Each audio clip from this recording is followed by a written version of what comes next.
We're live with John Cena. No, I'm kidding. Welcome to episode 2 of the Hall of Fame series of the little wake up. I don't know if I'm going to call it a podcast or what the fuck I'm doing. But on this episode, the theme is American Revolutionaries. And this is sort of like the new age of American Revolutionaries. And of course, I've got American HODL and the man himself, Stoney Bitson, on the line with me. Gentlemen, welcome. Good to be What's here. Up, plebs? Isn't it, Stoney, this is your first quote unquote pod or discussion, recorded discussion that you're coming on, right? That's correct, yeah. First time. All right. I've been resisting for a long time. I can tell. Fuck, but you look exactly like John Cena, man. I don't understand. Like, is that actually who you are? Yeah. People listening to the audio are going to be like, what the fuck are these guys talking about? So check out YouTube, you'll understand. Look, for the audience's sake, similar to what Gigi and Breedlove and I did last week, actually, this is going to be an open discussion format. I want to dig into a bunch of different topics, and I'm going to try avoid guiding the discussion or structuring the discussion too much. I just want to have an open conversation, just to kind of get what's on our minds, onto a recording. And I think what I'd like this to be is, a discussion that people who, are not participating in right now can feel like they're participating in, because it's, a discussion between three guys who see the world quite uniquely, especially considering how ridiculously insane the world's become over particularly the last 12 months. I'm actually finishing up the third edition of the Bitcoin Times now, and I was rereading my introduction and foreword to the 2019 one, where I kind of talk about how, the closing of the prior decade is ushering in, a new period of history where, the state has gotten so fat that it's starting to collapse and all this sort of shit. And reading that, that I wrote in October, November last year, and looking at how much we've decayed in 1 year, I'm like, whoa, it just feels so surreal. And I think for me, the notion of, Bitcoin sort of being the modern day, call it American dream, the modern day, revolution, I think is really, really important. But I think that the point that I want to start off on here is, and I'll probably throw this one at HODL to begin with, is when I was writing some notes for, discussion points during this conversation, one of the things that just hit me was, whoever thought you could join the revolution and get filthy fucking rich along the way? Traditionally, you join a revolution, you're going to get bombed, blown up, shot at, it's blood and pain along the way. Now, I'm not saying that there's going to be no blood and pain along the way for Bitcoiners.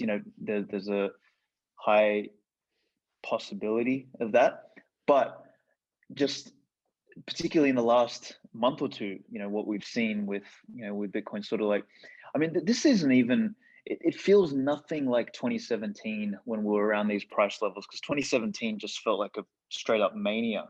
But this just feels so normal here with the price. So we are literally, all the talk of revolution, of subverting the state and the fiat infrastructure and all that sort of stuff. We're kind of seeing it manifest right before us now, but not in a way that, it doesn't seem crazy to me at all. It just seems like perfectly normal that this thing is, stepping up every week, by 5 or 10%. And it's just does its little, rally up, and then it stabilizes, and the next week it does it again. So anyway, I want to kind of throw that over to you, American HODL. This idea of joining the revolution and getting filthy rich along the way. I think obviously we always talk about how Bitcoin is basically secured by mining, right? But really, Bitcoin is secured by human greed. Human greed is the overlying factor that's in like engineering all of this. Like Bitcoin just exists, and then we bring our greed to bear on top of it, right? And like the genius part about Bitcoin's system is it was the first time that it had ever incentivized human, like a system had incentivized human greed to work for it, to strengthen it. Like that's where I think some of these jumping off points from like Bitcoin's and AI and all this kind of stuff, that's where it comes from. Because when you understand it and the way you're being gamed by it, you're like, holy shit, this thing knows me better than I know me. Because like all of my time and energy is now poured into defending this thing, right? And so all revolutions like are power grabs. That's, the ideology of an age is always sort of a cover story for plunder.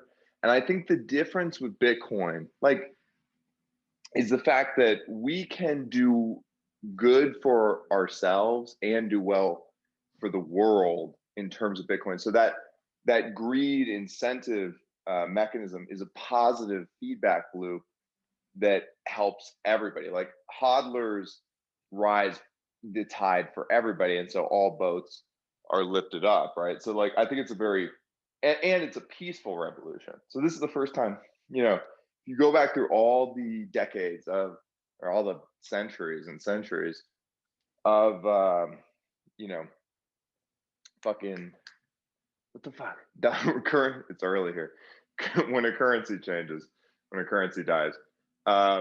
Anytime there's been a new reserve currency, you have had a war, a massive war, and the wars got bigger and bigger every time they wanted to change over the currency, right? So this is the first time in human history where we don't have to have a massive global war in order to usher in a new, reserve currency, basically. I kind of agree that, Stoney, I want to throw this over to you in 1 second, but I think I'll make a point and we'll come back to this. But I was going to say, we might not have war in the overt sense, but I feel like it's covert. Is a different, sure. Yeah, exactly. It's a different kind of war. So I think as much as warfare and tyranny has evolved to something new, like prior tyranny was this overt tyranny of throwing people in fucking, whether it was concentration camps or whatever the case might have been, like it was really visible. I think wars evolved into something that is relatively invisible, and it actually is positioned as like some sort of compassionate, we're all in this together for your safety bullshit that that people are fed in order to support there's this quote by McLuhan that I'm fond of saying, and he wrote this back in the 60s. So think about how prescient that is. And it says that World War III is a nonstop guerrilla information war with no distinction between civilian and military participation. Right? That's what we live in right now, dude. Like, that's what's going on. And it's so, like, to me, it's so amazing to see. This is exactly what's in my foreword of the Bitcoin Times edition 3. It's like we've seen this incredibly sneaky form of warfare and modern day tyranny, and like the suppression of whether it's speech or the almost like the complete suppression of the sovereign individual. But at the same time as that's come up, we've also had the absolute ultimate tool for the sovereign individual come up as well. Like it's almost like this, it feels like a battle on Mount Olympus. Like it's kind of like this chessboard where the darkness has come in, but it's like the right, like the tool that can withstand that draconian tyranny is like it's been forged from the very thing that the darkness is made of. Like it's the darkness is made of this like this deranged greed and like coveting other people's shit, and taking it through, whether it's inflation or taxes or fucking theft in whatever way the state wants to do it. But you have this creation in Bitcoin that uses the worst of us and gives us a tool to fight that worst of us and it's completely immune to all of those bad traits that we're discussing. So like that part fucking blows my mind about Bitcoin. Totally. Stoney, I think you were going to say something before. I'll throw it over to you. Yeah, so when we're talking about greed, most people have checked out by the time they're in middle school or grade school, especially in the United States. I try to equate Bitcoin to things that I learned, in second or third grade, maybe even up to eighth grade. Bitcoin focuses greed. It's like say you're looking at an amoeba through a microscope at 5x, and you're like, oh, that's kind of neat. And then you turn up to 100x, and you're like, whoa, there's a lot more shit going on here than I thought there was. And I think Bitcoin does that to the monetary policy. And then from there, you have to realize that there's a whole lot of things that I don't understand. And then you have to question everything you've ever learned. You have to reject and throw out things that are objectively false and build from there. I think this is why we always analogize to the Matrix, because it feels like a crazy Matrix moment when you realize that money is that all culture flows downhill from monetary policy. And the reason why we live in such a debased culture is because we have such a debased currency. Like, wet ass pussy is not the #1 song in the world on a gold standard. It's just not. You know what I mean? Like, fiat culture is its own thing that flows downhill from monetary economics. And when you start to like really grok that idea, it makes a lot of sense to you, because you're like, oh yeah, all day long in the background, I'm thinking about money. I'm doing calculations about money. If I look around the room I'm in, there's nothing that money hasn't touched. Me, my environment, my surroundings. Money touches all things, and I'm trading constantly for money all the time. So this is like the default that runs in my mind, and somebody switched the code. And since 1971, we've been on this, downhill decline, right? Correct. So I think 1971 was, when things fundamentally became far more unhinged. Although I'd argue that decay started quite a bit earlier. Yeah, it did. Yeah, because but yeah, in particular, like, for anyone listening to this, like, if you haven't heard of what the fuck happened in 1971, it's a website, WTF happened in 1971.com. It's brilliant. It's Ben Prentice and Heavily on Clown that do that, right? Yep. Yeah. It's a brilliant site, and it just, for all the people like who rail against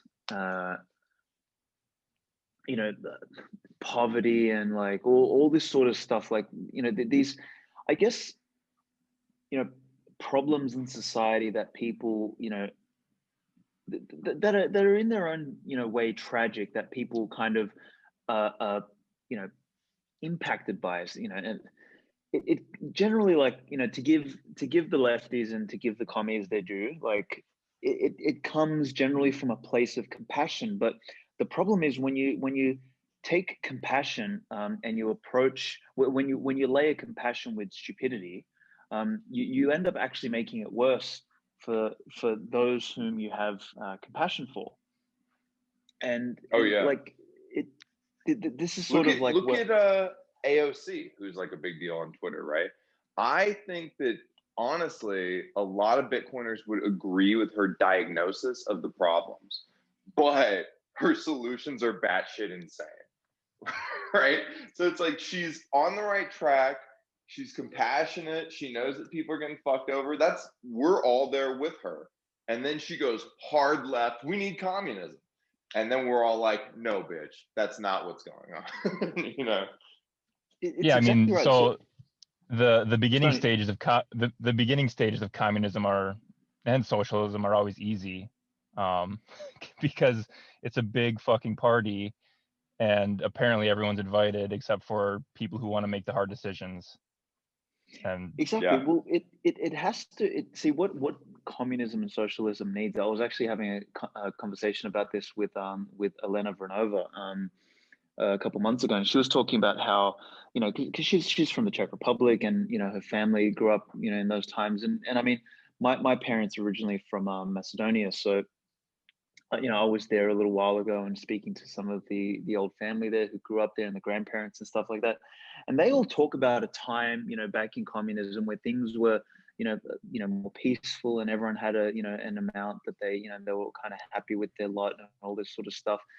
But you know, I think what they don't realize is that, you know, number one, in a local setting, you know, that might seem nice, but all of those people and those periods of, like, you know, short-term peace was effectively only able to exist because of the capital stores that were basically built up from prior generations of productive people. So, you know, like this Yeah. idea of capitalism, it's not like, it wasn't fundamentally like it was in its purest form in the early days of America, right? Where you know, the founding fathers, you know, like sort of between the late 1600s to the late 1800s, like America was, you know, as close as you can get to pure capitalism back then, and it went from fucking nothing to a world powerhouse, and exceeded Europe, exceeded every other major power, not because of,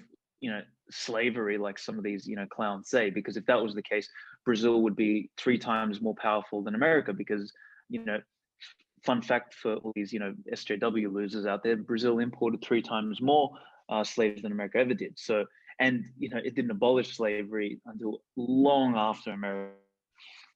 So that wasn't the reason why America prospered in the early days. America prospered because it recognized the reality of um, living as close as possible to natural law as you could, and that as close as possible to natural law is like raw capitalism. Is this idea of, you know, capitalism in its truest sense is taking the scarce resources that we have, which there's really three. There is natural resources, the shit we find in our environment.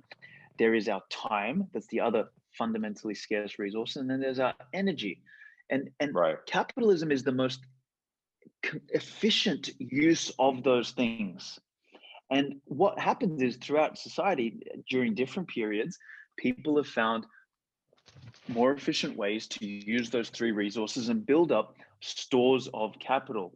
And when they've come to a point where, you know, it's society or groups of people and you know, communities within society have built up these capital stores, you then have something to rape, pillage, and plunder, which is when socialism and communism come about. Like, they cannot subsist. Like, capitalism or some sort of buildup of capital had to precede those things. And this is, again, what, you know, Stoney, what you said earlier is, you know, it's a fucking party in the beginning. It's only a party in the beginning because the champagne, the, you know, the cocktails and the canapes and all that shit were, you know, that food came about because the capitalists were there first, the producers were there first, and then yeah, well, the communism and socialists come the and theft is just use it the all up. the early stages of communism is when there's things to steal still. The theft has just begun Correct. at the begin. Yeah, yeah. It's also, it So reminds me of sort of how America lives on the fumes of Christian culture, even though we're not a Christian nation anymore. You know, it's a very similar concept. Like, you can live on it for a while, and then after a while, you're debased, like, just entirely, and you end up in this fucking, you know, heap. And it's like, in terms of just human nature in general, our nature is to degenerate back to animals. There is always a constant fight against that. And so, in order to fight against that, we need these cities upon a hill. We need these pristine ideals that we strive towards, you know, heaven, America, Bitcoin. Like, we need these things that are above us. That, yes, of course, will always be hypocrites and will never fully embody those ideals because it's impossible, because we're earthly bound, right? But like, we need to be looking upwards and striving upwards. This thing that's going on now with all the social justice bullshit, where it's like, your ancestors did my ancestors wrong and this and that. And it's like, bitch, I wasn't here. you weren't here. Like, yeah, I get it that we live in a fractal of the past and that there are things that have happened from the past that are still affecting us today, but I wasn't around for that shit, you know? Like, and you can't look down in the ground. And that's what communism is. It's like looking down and basically being like, let's just stop where we are here, redistribute everything, and then, you know, there'll be some central governing body to tell us who's dependent on who and how much who is owed to this person. Fuck all that, dude. Like, let's strive upwards. Let's kickstart the engine of global capitalism and get us all to the fucking space future that we all want to see. That's what the fuck is up. Because once Bitcoin, like, we always talk about gold, you know, the dollar, Bitcoin eating these things. Fuck all that. Bitcoin eats the world. And then once it eats the world, it increases the GDP of the world. And so once we have an increased GDP, we're compounding human potentiality into the fucking spacefaring future that we were promised. Like, let's go, you know?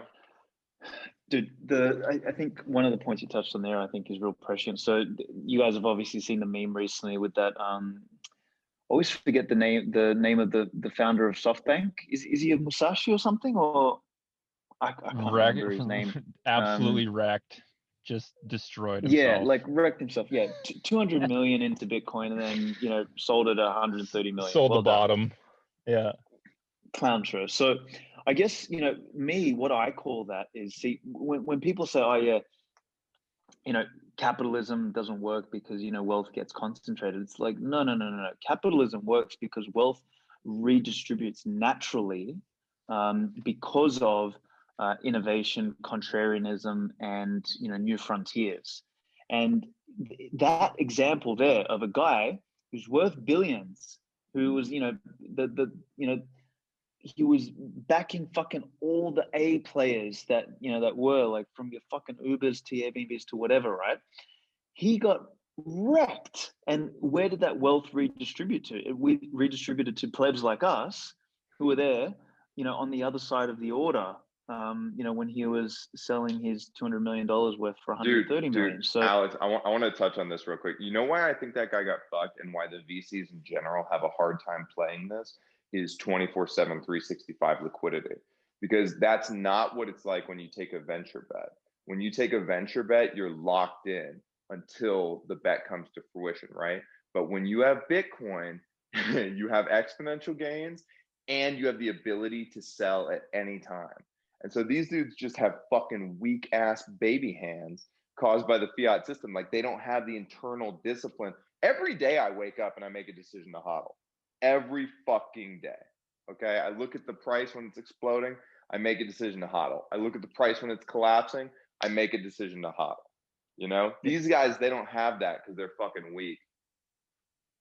Well, I mean, number one, they're, you know, I guess you can relate that to the hop cycle, right? The idea of strong men build good times breed weak men bring about tough times, and tough times, you know, breed strong men again. So we sort of, you know, we go through that cycle, and many of these, you know, quote unquote funds, you know, funds people and funds of funds and funds of funds of fucking funds, you know, they have been softened through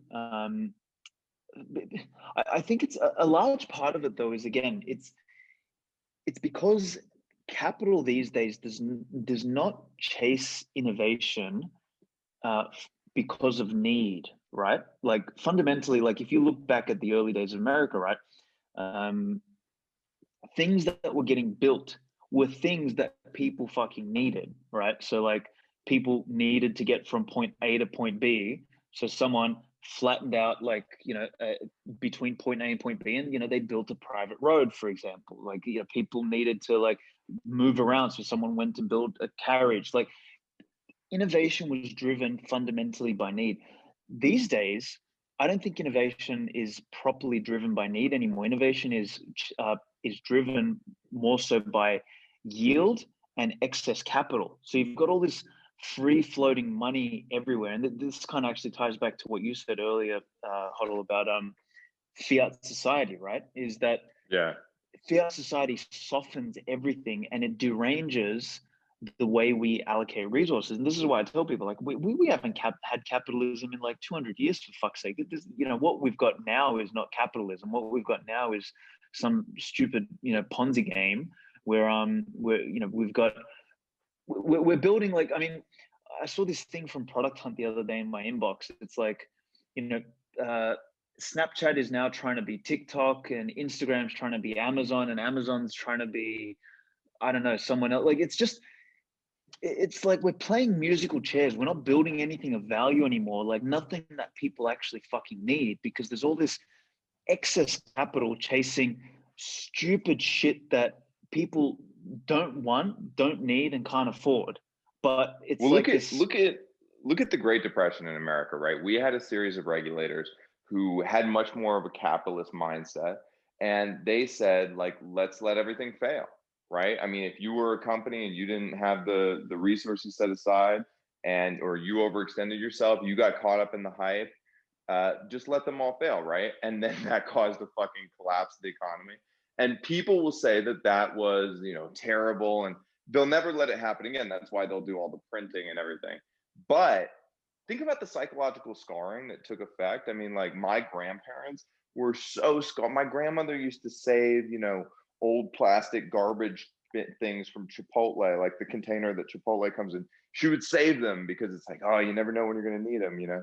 The psychological scarring went so deep that it actually did affect human behavior. And if you don't allow that to happen, you never get that behavioral change, and you just keep on going down the cliff towards an even greater oblivion. Like, you have to take your medicine at some point, you know? Well, so I think you can draw a lot of parallels between now and the Great Depression. The way I see it is humans have this goes back to Nick Zabel's shelling out. Shout out to Guy Swan. If you haven't listened to that at least like 5 times, you're doing yourself a huge disservice. Mm-hmm. But like humans have a default when things get very bad to hoard. It's what we do. It's how hoarding is how you lengthen your time preference, so you have things so that you can make other decisions. And that happened in the 1930s. 6102, people were hoarding gold because shit was really bad. Well, you know, centralized power wanted to not have people hoarding gold because they wanted to hold on to that power. But now we have a better tool with Bitcoin. And if you haven't been hoarding Bitcoin for the last minimum of 2 years, you've made one of the biggest mistakes of your life. This is I'm serious. You know, like, I have this conversation with people. I stocked up on toilet paper. Was that the wrong move or what? Totally. I mean, what was on the toilet paper? Was there president's heads on the toilet paper or what? Yeah. Bitcoin Twitter allowed me to grab like a economy size package of toilet paper about 3 months before the normies were in full panic mode. Like, my wife and I were at Walmart, and I'm like, you know, this is really weird. It's a little eerie to me that we know that something is going to happen, and I'm just walking through, everything's stocked, and I'm like, within like 5 weeks, people are going to be full out panic. And like, Bitcoin and being in Bitcoin and paying attention to Bitcoin Twitter, it literally allows you to front run the herd mentality that we fall back to. Dude, that piece there actually about Twitter is sorry to cut you off, HODL, but I was just gonna like really hit that, is like, yeah, being a part of Bitcoin too. So I never used Twitter until, like, I think I created an account in like 2014 or whatever, but like I never ever used it. I think my first follower, maybe even I created in 2017. I don't even know, but I think like my first followers were like 2017 or 2018. Like I'd never used the thing before. And like, you know, I hate social media. Like, I don't have Instagram, I don't have Facebook, I never had TikTok, I never had Snapchat, I never used any of those things because I fundamentally despise it. The only cesspool that I've, you know, been on for a long time is LinkedIn, but that's, you know, a function of me having you know, running an actual startup, right? So like there's some sort of expectation to be on there. But it's Twitter for me, like, despite how much I hate it these days, like, because Twitter's become, like another little, it's become literally the commie thought police. Like, it's an extension of that. But still, like, being able to have met you guys on there, like the amount of business development I've been able to do for Amber as a company, and also just like you said then, Stoney, this idea of being ahead of the fucking game. Like, Bitcoin Twitter it's almost prescient. Like, we see things coming long before, like, it's almost like this microcosm of how capitalism and global free markets actually work, is how information spreads and we sort of converge on it based on disagreements, and we brawl, we call each other fuckwits, and all this sort of shit happens. But through that chaos and mess, we end up sort of at this point of truth long before the rest of the monkeys ever fucking realize what we're even talking about. Well, you know what? Going back to the It's- American Revolution, like this is like the pub, right? This is the pub. Bitcoin Twitter is the pub where we all gathered, and we're like, "Fuck England, fuck them," right? Like, we're going to war, And it's the same thing. Like, we all strengthen each other because iron sharpens iron. So we all get on Twitter and we're like, you plant the flag and you're like, I fucking believe in Bitcoin, bro. I stake my whole net worth on it. And then somebody else comes along and is like, me too. And then 10 more people show up, right? And it just keeps going into this fucking amazing mosh pit of chaos. I fucking love it so much. Well, it's bottom up. Yeah, exactly. It's bottom up. It's not top down. So I mean, my favorite people to follow are people who have like a couple hundred followers, and then and then you just retweet the shit out of them because they have a good idea. Like, you don't have the idea that you having a high follower count is ideal. That's wrong. Like, you've basically found the lowest common denominator of people who are like, there's mumbling. And Bitcoin is the virus. It's not interesting. No. Yeah. It's like Pomp's audience. Yeah, I mean, he does what he needs to do, but I'm not interested. Well, you need a Pomp in there, but you also need the guys like us who are mixing it up and shit. My favorite. Iron, that's it. Yeah. My favorite example of the plebs is the slight realignment to Cyber Hornets. Like, we completely orange pilled Michael Saylor. We did. Oh yeah, 100%. And then it's amazing too, because you realize when you're talking, it's not like, I don't know if you guys ever went on the Yahoo message boards, but it was just full of retarded boomers who were saying the dumbest things to each other, right? And so you would go read it and you'd be like, oh my God, these are the people investing in this stock. I don't want to invest in this shit. But when you go on Bitcoin Twitter, I think people have an erroneous, version of that at first. They're like, oh, this guy's dumb or whatever, because we say crazy things to each other all the time. But then they start to realize, oh, these are inside jokes. And everybody here seems to be way above the mean in terms of IQ, or way below. There's a lot of dummies too. It's like Paul Tudor Jones said that too. He was impressed by the intellectual capital surrounding Bitcoin. And why wouldn't you be, man? This is the only time the academics have been able to go out on a limb for themselves instead of serving the state. So there's a fucking shitload of intellectuals and academics that are here serving their own interests for the first time ever. Man, the amount, like, that intellectual capital point is such a good one. Is like the amount of people that have emerged, particularly since sort of like the class of 2016, 2017, like that have produced quality content. Like, and again, Michael Saylor is just a testament to that. Is I would almost bet my balls that 90% of the stuff that he read was produced between 2016 and 2018. Yep. And maybe throw 2019 in there as like, and that's where like the real, like, I mean, show me one other thing on the planet, I don't care, industry, whatever, like, show me one other thing that has a swarm of like voluntary, genuinely intelligent people who are trying to synthesize concepts as varied and diverse as philosophy and psychology and economics and anthropology and human evolution and physics and thermodynamics, and like you got this like what about boulder walls? Like, dude, boulder like, fucking walls and like yeah, it doesn't memes matter.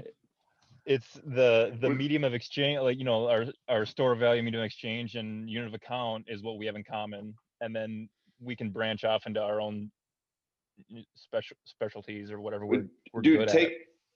Take me for example, right? Like I had a business, it was a very successful media business. I was basically doing propaganda for large organizations. I mean, I was doing it in video format, but the messaging and all the shit. Shout out to propaganda. Propaganda's everywhere. It's just straight up propaganda, right? And now I folded that. I sold my interest in that company to my partner, and it was doing really well too. But Bitcoin is doing better. And so I spend all my time shit posting online and strengthening Bitcoin and getting the message out and being crazy and, you know, all that fun stuff, right? Instead of working for corporate interest. And it's like, the more Bitcoin goes up in terms of price, the more the price appreciates, the more it unlocks in terms of human capital. And that's huge. super fucking huge. I mean, this is again that whole capitalism in action is like, you know, the closest we got to raw capitalism, like I said, was America when it was first founded, and here we are again, you know, 250 years since that date, roughly, that we're having capitalism reemerge again, but in a form that is even more pure. Like, I actually think there will never be a purer form of capitalism than what Bitcoin is. Like, it literally transforms greed, energy, self-interest, productivity, like all of that stuff into something useful. Like it is the apex. It's the alpha omega of how to define capitalism. It's probably, we never probably had capitalism before we had Bitcoin, honestly. No, like that's how big of an invention it is. Yeah, exactly. Yeah. We got close, like I said, yeah. And you know, and the magnitude to which progress can be made in society. Again, America is just an example of that. My argument, and I think I kind of mentioned this in that article, where I say that America started to decay when Lincoln came in and, you know, forced the states to unite and turned it into the United States of America and removed the ability to secede. Like, that was the first step down the path that basically eroded the principles of what America was supposed to stand for. And, you know, then we, you know, obviously Woodrow Wilson took a big shit on it by going and, you know, helping blow up the monarchy. We had some people, you know, like Andrew Jackson fought back a little bit, at least against the central banks, but Okay, so now, see, at the same time that we're having this conversation, right, in our virtual pub, and we're saying this is real capitalism, it's the first time real capitalism has ever emerged, right? There's the AI contingent on the left wing who is saying we can finally, with all the tools of artificial intelligence, have real communism for the first time. And I think the big battle of, you know, our century is going to be that top-down AI versus bottom-up Bitcoin. And that's like an east-west divide. And that game is for fucking all the marbles, man. Or maybe we wall each other off and it's like, you know, China and Europe, who's a bunch of cucks, they go one way and America goes its own way, right? Like, but that fight is coming, and it's coming to bear big time, because there are now more people than ever who want to see a top-down architected system come to supreme dominance, and they have these really powerful tools at their disposal. At the same time, there are more of us than ever. We're the most intolerant minority I've ever met in my fucking life, and we have the most powerful tool at our disposal. So it's like, what happens? Let's see. You know, it's gonna be fucking exciting times. Dude, it literally, it's like we're living in a Star Wars fucking remake. Yeah, as far as the intolerant minority goes, like if I don't think this is going to happen because I would just massive amounts of disappointment. But say that I or HODL or anybody who's on Bitcoin Twitter decides to start shitcoining, the blood is in the streets about their reputation within an like hour. 10 seconds. Yeah. Like within an hour, it's everywhere. It's what everyone's talking about. And then everyone's like, can you believe that this loser is doing this? It's treasonous. It's treasonous. You know? Well, I think with Bitcoin, it's a backstop to communism, so you can't do that anymore. But it's also, you need to care about your reputation. And it's like, who knows if this bet with Mike Novogratz and I is going to turn out in my favor. I really don't care. I don't think the president dictates how my entire life should be lived. But that guy, I saw a tweet from him this morning. He's like, yeah, I was up all night trading shit coins. He didn't say shit coins, but that's what he was doing. And it's like, oh, I was sleeping, like sound sleep, and you're up trading garbage. Like you have bags of garbage that you're tossing back and forth with other degenerates who have also smelly bags of garbage. Like, congratulations. I think the other reason to keep your long-term reputation intact in the space and like be a true and a good maximalist, right, is that, you know, the war must be won. Yes. And like paralleling to the American Revolution, like we must win the war. That's priority number one. Priority number two is governing and leading and actually like doing the hard work after you've won the war, right? And in Bitcoin, it's not governing and leading, but it's new forms of capital systems and things of that nature. And so if you want to, like the guys who are on Twitter right now are going to be the new wealthy elite. And so you want to have your respect intact and get invited into basically like the room where it happens so that you can be part of building out these bigger systems that are going to last for thousands of years and fundamentally change humanity, you know? So it's it's that important. That's how I guard my reputation. Well, I don't even think it's about an invitation as in they want you there. Yeah, you'd be like, oh, we're invited. They're like, no, this guy needs to be there. And because if he's not there, then he's having a meeting somewhere else. Right. And there's something else going on that you're missing out on, you know? That's that movement back to innovation due to need, not due to the blind chase of fucking fake money floating around, right? It's exactly. You know, like clubs, like you reminded me then of like this idea of clubs, and you know, we can touch on citadels here in a minute, but like clubs have always existed. Like, you know, groups and cliques like that, that's what we do as human beings. Like, you know, our friendship group is basically a club of people who share, you know, they might share, you know, 50 to 80% of their values, and you know, they might have some differences and some, you know, some disagreements, but you know, that's what clubs fundamentally are. And everyone, again, like as an economic sorry, not an economic, oh actually it is economic in essence, but like as a Darwinian sort of incentive is like, we want to make our club the best that it can be. Now, the best in our mind might be different to, you know, what someone else's best is.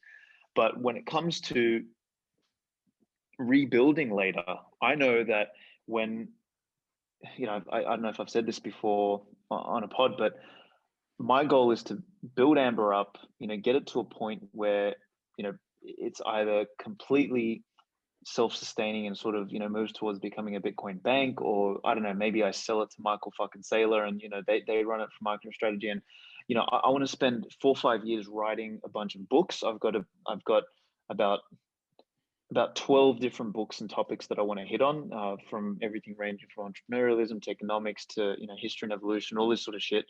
But then after that, like in my 40s or beyond 2030, the chapter of that life for me, because I think at that point, Bitcoin, you know, at least if we're going to quote it in US dollar terms, is going to be well beyond like the $10 million mark. At that point, what I want to be doing is actually building private cities. And like, and that's going to be like, I always say, I've said recently that 2020 is going to be the decade where shit really gets messy. Like, I think this decade's going to be tough. It's going to be rough. We're going to see ridiculous amounts of, whether it's taxation, whether it's onerous draconian type mandates, and all sorts of, you know, failure of the social systems that you know, people have had, and we'll see the rise of crazy lunatics like fucking AOC, who, like you said earlier, HODL, kind of sense that there's something wrong. You know, that they know that there's something wrong, but they're so stupid that they can't articulate it properly. So they, you know, they go ahead and make it worse in an attempt to make it better. It's kind of like the fable of the monkey who tried to save the fish from drowning by putting it up in a tree. You know what I mean? Like, that's what she is. Yeah. She's like, let me save you, little fishy, from drowning in the water and put you up in the fucking tree. That's so we're going to see the rise of that crap in 2020. Now, what we need to do as Bitcoiners, we need to make sure that we, you know, maintain that level of wealth, that we continue spreading these ideas, we continue waking people up, because people are going to know that something's fucking wrong. And instead of them going down the path of, you know, putting more fish up in the tree, when they hear people of a high degree of intellect, and, you know, we might be a little bit crazy and all of that, but we all converge onto, like, we've all rationally disseminated what the problem is. Come 2030, come that next decade, that's going to be the decade of rebuilding. And I can for absolutely fucking guarantee you, the people that are going to be allowed in my free cities are not going to include the fucking Novigratzes and those monkeys of the world. I don't give a shit who they are. Or there's going to be a Novigratz tax, which is, you want to come in my thing, you know, oh, it's you. Oh, okay, sweet, bro, you can come in. But hey, you know, the plane ticket or the entry ticket is fucking 10x, pal. You know, and you can come, like, I'll deal with the problem, you know, through economic means. And this is, again, why that reputation is going to be so fundamentally important, is that, you know, and it's not the commie version of it, which is, oh, we're going to hold lists and then we're going to put you in fucking concentration camps later. That's not what it is. It's, it tells me a lot about your character. Now, it's different if we're talking about a 15-year-old kid who's got a dumb opinion and then changes his opinion 10 years later. But if you're a fucking 50, 60-year-old guy who's been around the block and you've still got the kind of moronic opinions that someone like Novigratz has, that tells me enough about what your character is like, that I know who I'm dealing with later on, and I'll act accordingly. Let's be honest about Novigratz. Novigratz is a fucking shark, dude. Novigratz only gives a shit about himself and his own interest and his money and his wealth. Like, he is a true hardcore Nietzschean will to power capitalist. But in today's capital system, it's not like you receive the warm reception we all gave Michael Saylor. No, the guillotine's in front of your house, like it is for Jeff Bezos, right? So he's just doing all this social justice bullshit as an ideological cover so that he can continue being a piece of shit. Because I'm sure he, like, dumping shit coins on retail is piece of shit behavior, especially when you're that wealthy. You know what you're doing. You fucking know. It's immoral. You know what you're doing. Stop it, right? And so what's he do? He's like, oh, I'm going to fucking fund Black Lives Matter protests to show that I'm a good person. And it works. I think it's even simpler than that. Thing. Yeah. I think there's a simpler explanation than that, but I'll just keep it to myself. But no, say it. Say it. I guarantee you he has sons or daughters who are social justice warriors, and what do they always do to their parents? They just suck the life out of them, and I've seen it so many. I know so many wealthy people who have social justice warrior kids. They're just absolute losers, and they co-opt their parents for their ends because they've never had to produce anything themselves. Yeah, look, no, I think that's probably a big part of it, but I still don't discount the fact that I actually think he ain't the sharpest tool in the shed, man. Like, I've heard him speak, I've heard him try and discuss and describe things, and man, he did want to arm wrestle me, so you know what and then I was gonna make a joke about it because he's like 5'5", and I usually try not, and I'm like, dude, your arm's too short, it won't work with my arm. Give Novigratz his due. Okay, listen, he's incredibly smart with social signaling. Yeah, he's a billionaire. Yeah, the dude knows where the puck is going and he skates to it, and he has balls and he has conviction. But I mean, the shitcoin stuff, it's like, bro, come on. All those guys who get involved in the shitcoins, it's like, are you serious? Are you this stupid? Can you not see it? Or it's like, or are you this immoral, that you just don't care? Like when Charlie Lee dumped on fucking retail, and then he had At to the go top. and then he had to go to the UFC concession stand girl who was selling him a fucking hot dog and just look at her in the face. And he knows he's going back to a $10 million mansion and she's going to her shit apartment, and he fucking dumped on her, and he's a piece of shit. He knows that. Like you can see it in his face. Charlie Lee knew. I just get the sense that a lot of these VCs and a lot of these guys are kind of like that SoftBank dude. Is that, and actually that name is so fitting, right? SoftBank. It is just so fitting. That just actually hit me then. But I think all of these VC guys, or maybe, okay, not all of them, but a lot of them, I actually think they genuinely buy, maybe not all of their bullshit, but at least 20 to 30% of their own bullshit. Like I've spoken to a lot of them in my travels of like raising money for Amber and stuff like that. And when I say that we're Bitcoin only and stuff like that, they sit there and they're perplexed. They're like, well, what about Ethereum? Like, that's a, they throw out stupid words like blue chip and like that it's, transforming, the way the internet's going to work. I'm like, you gotta be fucking kidding me. Like they bought into the Vitalik Wonderboy bullshit. How can something be a blue chip after 6 years? It makes no Fiat, sense. It's Fiat double speak. Like it resonates with people who are in the fiat world. These are the same guys who were saying that Bitcoin didn't have a killer app like 5 years ago. It's like Bitcoin's the killer app, you stupid pieces of shit. What the fuck are you talking about? Well, they still think that Bitcoin doesn't have a killer app. That's the part that even baffles me. So they're sitting here in awe, watching this thing rise, defying all of their deranged fucking Muppet logic, and they still don't get it. But I mean, to their credit, they've sort of been around long enough that I guess they've bought some Bitcoin. I mean, Raoul Pal's an example, right? Like. He really doesn't get it. Like that guy is really. I mean, I did a whole 2.5 hour video. You're scaring Raoul Pal. Stop it, dude. That's my job.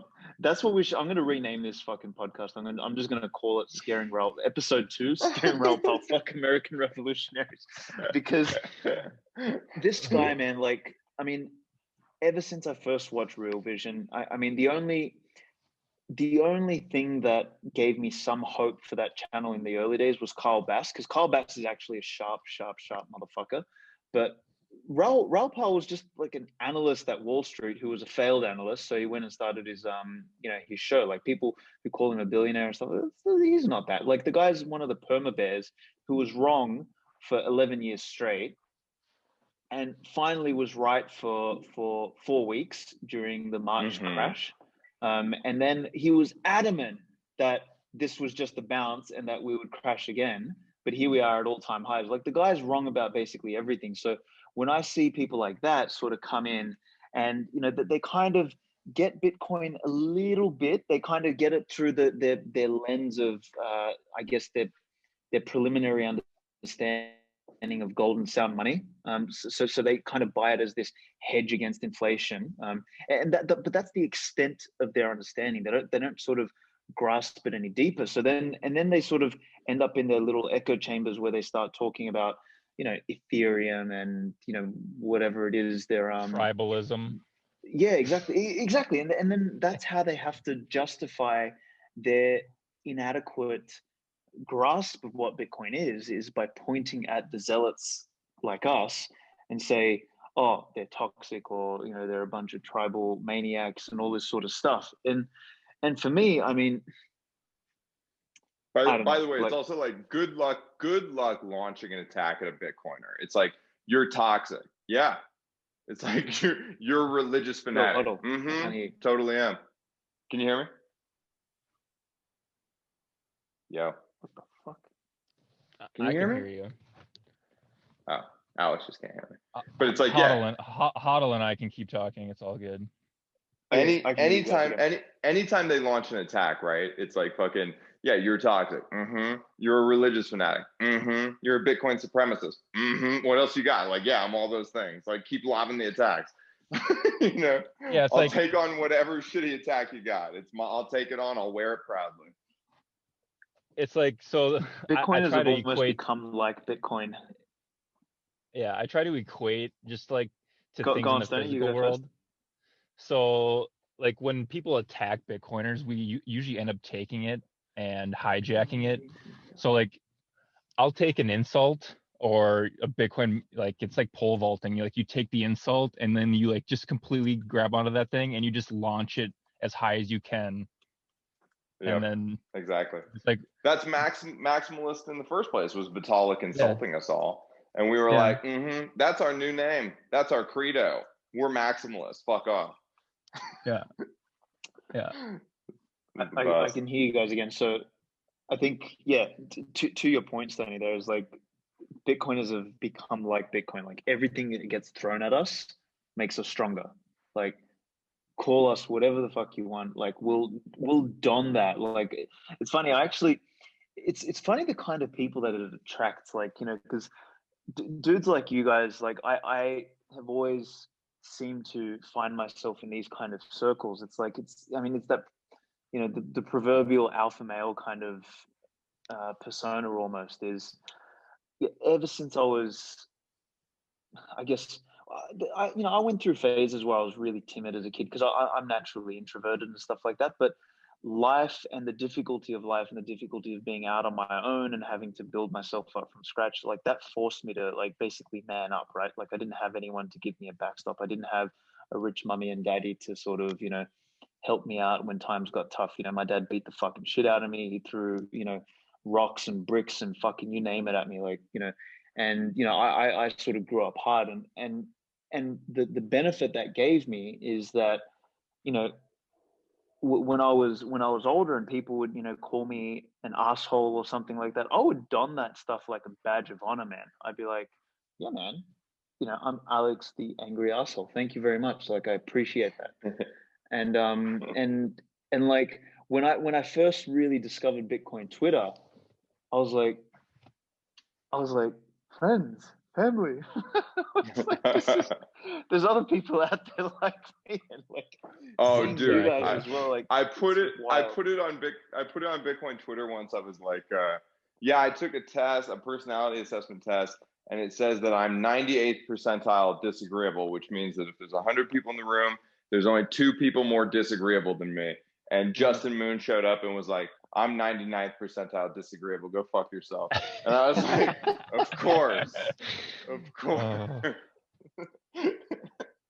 So good. Dude. Yeah, but I mean, I'm not I guess I am an asshole. That's true. In life though, but like I will never be co-opted by someone's narrative just because they want that. It's like I will walk out on just about anybody. I don't care. I don't care who you are. Like if you're, I don't know, it's usually a gut instinct and you're just like, I need to get the hell out of here right now. Like this is not good. Well, and I think it's, you know, Bitcoin has like, before we had Bitcoin, let's be honest, we all were a little cucked. I mean, you just like, even if you're the most disagreeable person in the cuck system, you're cucked just like everybody else. And so, you know, I would find myself all day long going along with people saying shit I didn't mean, you know, yeah. And in the back of my head, I was just like, man, fuck, this is fucking bullshit, right? Like, but I needed money. I wanted money. So a lot of it was me trading my integrity for money. And now I don't have to do that anymore because I have Bitcoin, you know? It's actually given us the ability to really embody the intolerant minority persona, because we've actually found, like I always say, Bitcoin is the ultimate answer to Peter Thiel's question of what do you believe in that very few people agree with you on. And like there is never, I don't think there's ever been a better answer than Bitcoin. Maybe fire or the wheel, but like I actually think Bitcoin transcends all of it. Like dude, I don't think there's ever been a better answer to that question. It's the craziest thing. It allows us to be the majority and contrarians at the same time. Like, I've never experienced something like that where we're dominating, we're number one, and yet we are the crazy contrarians in the room. It makes no sense to me. Like, how come people just can't see reality on reality's terms? Bitcoin is the best performing asset of the last decade. It will be the best performing asset of this decade, and it's likely to be the best performing asset of the next decade. How come you can't see it? You know, I've always tried to call it like it's the ultimate contrarian bet, because like when you think about it from a contrarian position, it's like we are contrarian against the state, we're contrarian against banks, we're contrarian against, you know, our friends and family and all that sort of stuff. We are contrarian against blockchainers who claim to understand, you know, the technology upon which Bitcoin is built. We're contrarian against all the shitcoiners, like, so the people who, you know, claim to be building better versions, but like we are contrarian every angle and every element of it. And what makes it even better is that we're right. Like, it's, you know, I know. It's like you could not dream of a more contrarian bet. Like, you could not dream, and this is why I say it's like the absolute best answer to Peter Thiel's question of, you know, what do you believe in that you know is true that very few people agree with you on? It's like, I don't, you couldn't make up a better answer for it. Like, we've literally got reality and physics and gravity on our side. Yeah, the laws of thermodynamics are backstopping our ideology. Exactly. Yeah. It's another one of Peter Thiel's things that I stole, which is kind of like, why can't you do your 10-year plan in the next 6 months, right? And it's like, it's just been me asking people on Twitter all the time. It's like, hey man, why don't you deserve to be rich? You know, why don't you start stacking? You can be rich too. It can happen in 2 years. Like, you don't, it's not some distant far off thing in the future. Like, this shit is happening right now. I mean, dude, just the fact that I've been telling people for the past 3 years that it was going to happen, and so was everybody else. I mean, Pierre and Bitstein and Stoney, all of us, Alex, you, like, we all were saying the same thing in unison. We all had the same timeline. We didn't deviate at all. I mean, are you retarded? Why didn't you listen to it? Like, I just want to grab these people and throttle them. It's like, you stupid fuck. Like, you could have been fucking rich too if you would have fucking listened to me, you know? And they never do. Well, I guess this is. Yeah. Stone, do you want to go there? I was going to say something. Yeah. What I really enjoy about this is, so we're here now. We've already figured this out. And so once the majority figures that out, what are we going to be doing? Like, we're obviously going to be ahead. Like, it's a good question. I'm not sure. I don't know, but it's going to be it involves a lot of steak. Fun. We'll be eating steak somewhere. No, it involves we'll be stacking something else, man. That's the thing. Like, we're gonna have to be building cities. We're gonna have to be building places like private communities and shit like that, with like that are armed to the teeth. That whatever it's gonna be is gonna be a low time preference activity, right? And it's gonna be something that we can all do together to harness our special, unique gifts of being. Because, like, let's face it, we all have the same fucking personality. Like, so I mean, there's a really special thing you can do when you get the smartest and most disagreeable people together and they all happen to be rich. It's just not readily apparent what that special thing is yet. But when it is readily apparent, that will be the thing we all do. Yeah. And so I want to give a little bit of advice because I didn't follow this advice. I went to my first Bitcoin meetup like this summer. Get in a room with other Bitcoiners and just experience it once, and I guarantee you'll want to go back. Oh yeah, absolutely. I mean, look at these podcasts. Like, I reckon some of the best podcast conversations that happen in the world today are on these Bitcoin pods.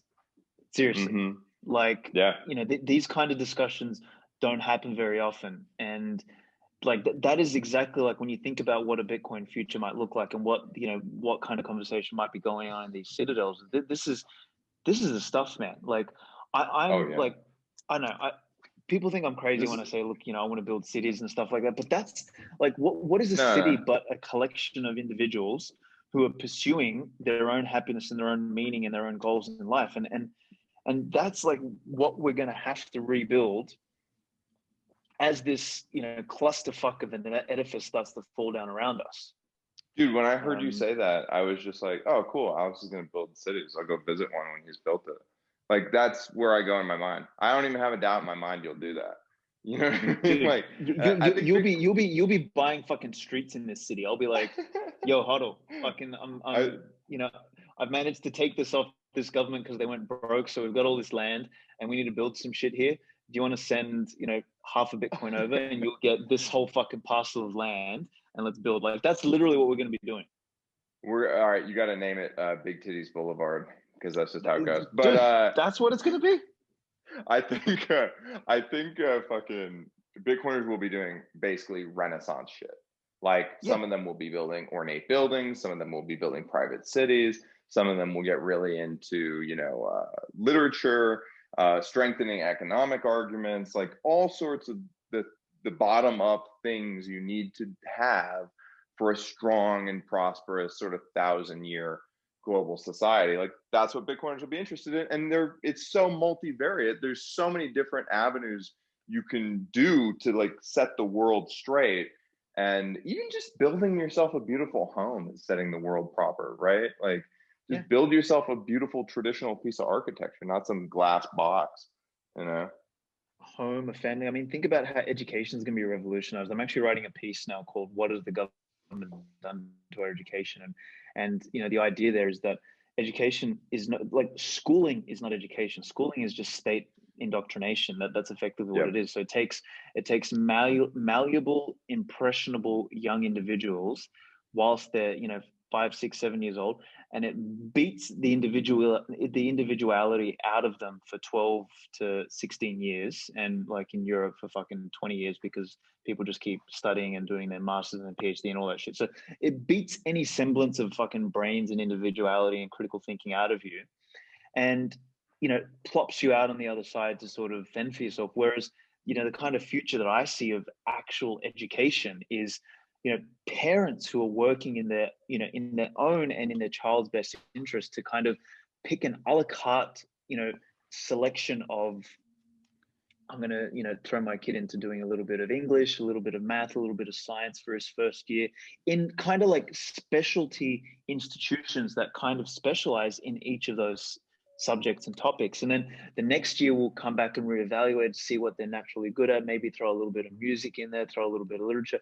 And we're literally going to create the giants of the future with no biological engineering, with none of that, you know, funny business where we're going to try and, you know, take emotional traits and shit out of people through like implanting shit up their ass or, you know, playing with their genome and, you know, creating like emotionless, you know, feelingless monsters. Like we can literally accelerate the human race by reinventing things like education, reinventing like setting loose an army of individuals who from a young age were able to pursue what they were naturally talented and skilled at. Like, man, the prospects for the world down the track are incredible. But kind of like tying it back to what you said earlier, HODL, is like, you know, we're going to come up against the forces of these cucks who think that the top-down version of doing it, i.e. through genetic manipulation or through AI or through implanting chips in our assholes, is the way that we're going to somehow, you know, better society. And that's going to be the real fight, I think, over the next decade. And I mean, I don't know what that looks like. Maybe it looks like, you know, the world's sort of splitting up into, you know, factions where we do have free states and we have, you know, we sort of like find ways to protect ourselves from these draconian morons who've basically turned their people into zombies that, you know, slave away and do what they want. It's, oh, dude, it's like I would have never thought about homeschooling my children before Bitcoin, but now that I've seen like how my daughter is and like I've really gotten a handle on how shitty state-run education is, now I'm just same way. I'm just thinking about all sorts of ways that I can, you know, improve her education. And I think right now homeschool or micro schooling seems to be the most effective. But like, you know, Bitcoin, like if the communists are going to indoctrinate children, then so are we. That's just how it goes. Yeah, we're gonna be better at Yeah, it. but see, Yeah, exactly. yeah, exactly. We're going to be better at it because, like, in a free market, you'll go and learn what it is that the market needs, and you'll produce it. Whereas the communists are going to do it as a top down, and they're going to waste energy, resources, and stuff that they can't get back, time that they can't get back, teaching irrelevant shit uh, for the next generation that's actually going to bring the whole thing down on top of them because they're fucking incompetent because they're not doing anything of value. So it's like they're their own worst enemy. I guess, but like you sort of said, like the AI component is the part that scares me. It's like almost these idiots are so dumb that they're going to build something that potentially just replaces them and makes them obsolete. So it's like the human resistance to all of that stupidity is basically left to, and as arrogant as this sounds, it's true. It's going to be left to Bitcoiners, like the people who are like who are like us, who are, call it arrogant or call it inquisitive or call it skeptical or intolerant enough to interrogate everything and to think deeply. We're the ones who are A, going to be holding the Bitcoin, B, holding the wealth, and C, standing guard at what it means to be a free sovereign human. Let's even transcend the word individual, whereas the rest of the world is going to be so cucked that they think the only solution to their problem is going deep into VR or going deep into drugs or going implanting something in their head so that they can be fed propaganda. Like, I mean, so they can cope. So they can cope. Yeah. Exactly. Well, it's much more. It's much Yeah. more Brave New World than it is 1984, right? In Brave New World, it's like 1984 is very dystopian. Brave New World is like you getting everything you want, which is worse. I actually think we're in a blend of the two, to be honest, man. Because it's yes, like we are, yeah, for sure. It is literally Brave New 1984. That's what it is, and it's freaky. Like, but again, like that whole idea of the darker the night, the brighter the day is like we've got a torch that is been forged in darkness. It's been forged in the crap, and it's the one thing that they can't take from us. They can't stop it. They can't do anything with it, and we're all wielding it ourselves. And kind of like the notion of the philosopher's stone, like that Breedlove's been talking about recently, like it changes us in the process. And I just find that so, like, yeah, the parallels there again with the American Revolution, us being in a pub, these conversations being those early conversations, which is, why the fuck are we letting this dickhead king, tax us for something that we've built here ourselves without any of his help? Fuck that. Let's dump everything in the docks. Like, that's where that shit's happening again, but on a new level, and we're going to have a new enemy, but we will rise up to the occasion again because we have the tool for it. This is partially why I like the Trump thing, is because like I don't really like Trump, and like Stoney said, like politics isn't going to change my life, affect my life. People that care about politics are stupid, and it's a distraction, right? Like you should focus on things that actually affect things for you. But the Trump thing does show that there are a lot of good Americans who still believe in American values and really don't want to be cucked to China, and really would like a tool to increase their sovereignty and to abate state power. And those are all super wonderful things, in my opinion, even if the messenger for those things was less than ideal in Donald Trump, right? And like he's hilarious and everything. I'm just saying. I'm in it for I'm in it for the memes. Yeah, you kind of want a man of high guy's a mega troll. Right. Yeah. He's the greatest troll of all time. A Reagan. Yeah, exactly. But it's just amazing that we still have so many freedom-minded individuals in America, and they've been trying, man. They've been trying for at least 30 years to indoctrinate us with this bullshit-ass propaganda. Dude, that's one part that sort of gives me hope. So when people ask me, it's like, where would you choose to live? Like I'm sort of torn between, an island or some kind of, traditionally degenerate kind of state that is too technologically backward to be able to enforce things like, you know, what China's doing with the social credit system, because, you know, there's safety in chaos. Or, you know, a big part of me still does consider that, you know, at least the southern states in the US as an option, is like there is still a good cohort of good fucking people there. Like, you know, you guys are a perfect example. Is like that essence, that spirit of, you know, what America was founded upon still exists. It's just, the problem is, you know, America itself has not been represented by that spirit for such a long time. Like it's, you know, that Yeah, spirit has it's kept it true. alive, but the body that is America, which is, you know, that, I mean, the Federal Reserve were dumb enough in their greed and gluttony to basically destroy themselves. You know, as much as their money printing and, you know, the moves that they made in the early days made America the official power, they did it through the framework of a Ponzi scheme. And now they're, you know, they're wondering why shit's falling apart. And the funny thing is that the clowns that are trying to take over are trying to do it with an even bigger Ponzi scheme. So it's like, I think the problem. Oh, go ahead. I'm an accelerationist at this point. It's just like, well, all of your solutions lead to Bitcoin. Exactly. You haven't seen it yet, because like Stephanie Kelton, like prime example. She's like, yesterday, she's like, oh, I recommended $2 trillion. It's like, why not 60 trillion? Why not 10 quadrillion dollars? Like, the number doesn't matter. It doesn't have, because what she called it points. It's like, there's no longer a significance that you tie to the number that you are proposing. Dude, when she said that their points and like the referee awards them or whatever, I was like, bitch, do you not know how sports work? Because the referees don't award magical points, okay? Like, they have to it has to correspond to action on the field. What a clown. Well, it's the equivalence to the participation trophy. It's like, well, you got all these points, but these points have no purchasing power, and I mean, you can burn them for heat, but I think the one thing about like moving to an island, Alex, is like, you move to an island, great, right? What happens when China decides they have an interest in that island?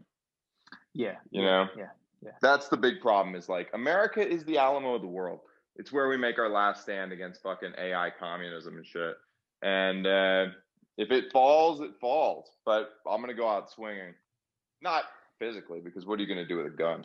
But just with Bitcoin, you know? Well, I mean, look, I wouldn't underestimate, you know, a whole community of guns, because I mean, the one downside that these centralized sort of fuckers have, I read a book last year, or actually earlier this year. Actually, it was funny. I read the book just as all the Corona shit fuck happened, but it's called, I think it's called After It Happened or something like that. I should, hold on. Let me. It's about basically an EMP that goes off in America, and it's a story of how quickly everything kind of falls apart and devolves into chaos, because people are fundamentally just not prepared. Like, I want to find the name of the book.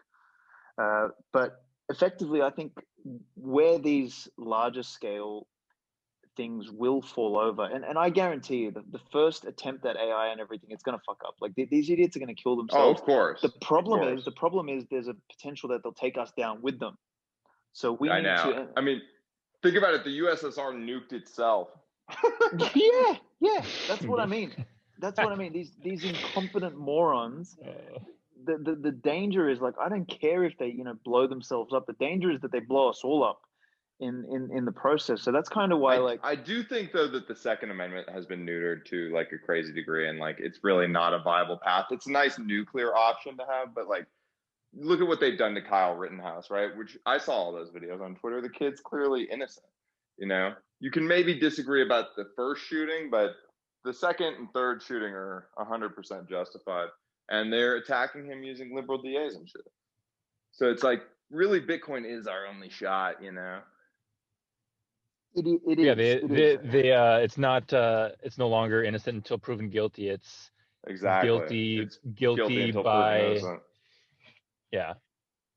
Yeah. I have I another mean, the personal way story on that the way one. different people see stuff online, like who is the guy? I forget his name. It doesn't matter.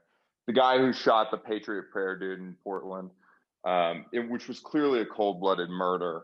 There wasn't anything that you could say about that. The left thinks that that he's a martyr, and it's like, this guy was not a martyr. This guy was a murderer, and the FBI or whoever took him out. You know. Yeah, it's odd. It's just clown world, dude. Everybody has their own set of facts. They see things differently through their own prism, you know. Coming It's back to the sorry, you the go first, Tony. it's just the politicization of everything. There's Right.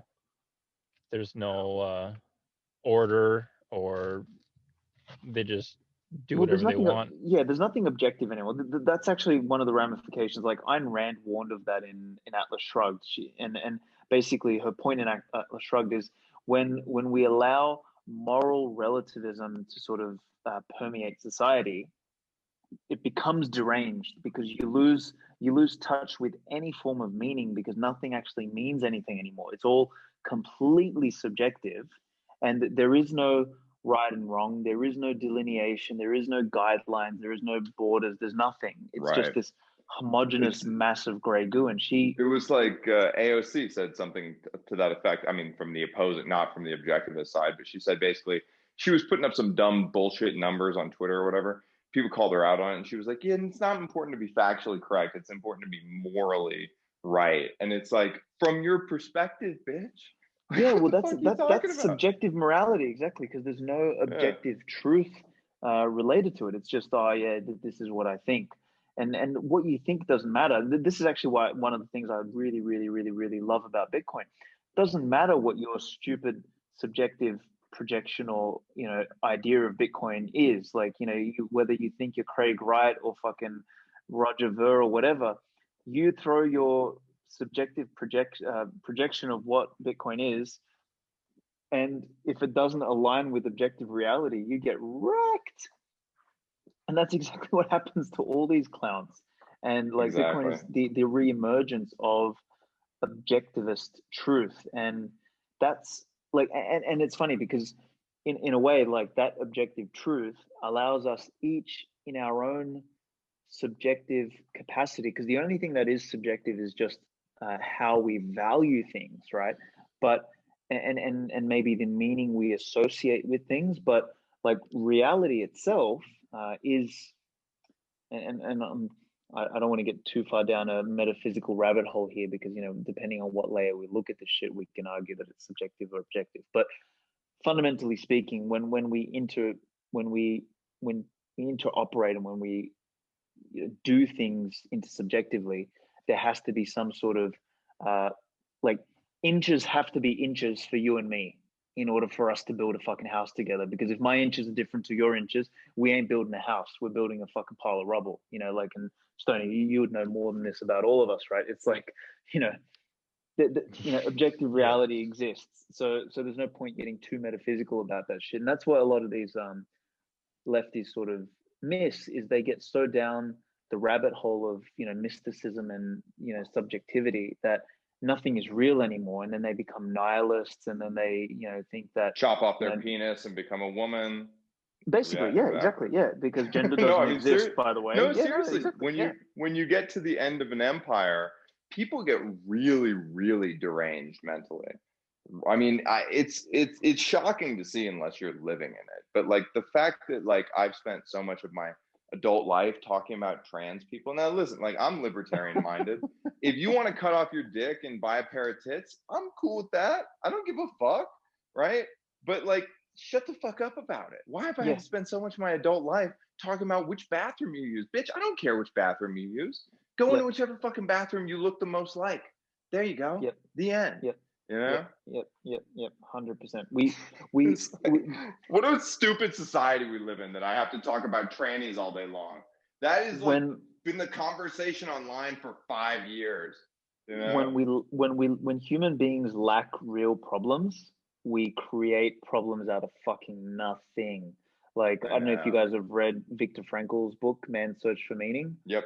But yeah, it's like Mhm. he did a really beautiful interview just I think a couple of years before he died, and he kind of talked about how the suicide rates on a per capita, like on a percentile basis in Western Europe, are higher than they were inside the fucking concentration camps, and that is because it's just amazing.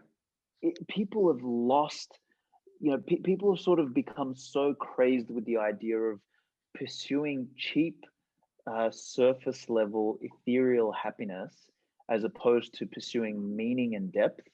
That and the more affluent society gets, the more soft and miasmic people become. That they just they're offended by everything. They don't have any real problems, so they create problems out of fucking thin air. So the quality of problem actually falls. Like a sign of a civilization that's growing and progressing is the quality of problems that we deal with actually becomes like greater. Like we deal with greater levels of problem and we solve larger things. So the quality of problem is better. But in a society that is decivilizing, we magnify the stupidities basically, and that's what's been happening. Like we magnify dumb shit. Like I'm offended that like you looked at me the wrong way, or like in Netflix, you're not allowed to look at someone of the opposite sex for more than 7 seconds. Like what the fuck? Yeah. It's So, dude, well, that whole thing about the male gaze, that's something that feminists always harp on. They're like, oh, the male gaze. Men are always staring at us. It's like, first of all, bitch, I saw your profile picture. You ugly. Ain't nobody looking at you, okay? Second of all, there's an equivalent on the male side. It's female laughter. Men don't like to be laughed at by women. It makes them feel inferior. So, like, stop thinking you're the most special person in the world and that you're the only oppressed group and that you have all these problems. This is just how it is. You don't want to be stared at. Men don't want to be laughed at. Like, get the fuck over it. This is natural law. Just shut the fuck up and go about your life. Well, so the women who are complaining about the male gaze have never had a male gaze upon them. Exactly. Yeah. Yeah, because the women who are hot or just walk around like, yeah, this is my butt. Look at it, And we all know that. Well, this podcast is going to come back to haunt me at some point. No, I know it's gonna. I mean, we're gonna get labeled as bigots, as terrorists, as well, yeah, we're just dudes. Just so be it. Listen, they had me labeled as all that shit just for being a white male, right? Who's into dude shit. If you're just a dude who's into dude shit, you're like persona non grata, right? Which is another sign of a fucking weak society because we haven't had to deal with any real threats in a while. When you need to deal with real threats, guess what? Suddenly you need men, like real men who can actually handle shit, who want to go to war, who don't give a fuck, right? When you're in a weak pussy society, you're just like, you're being mean.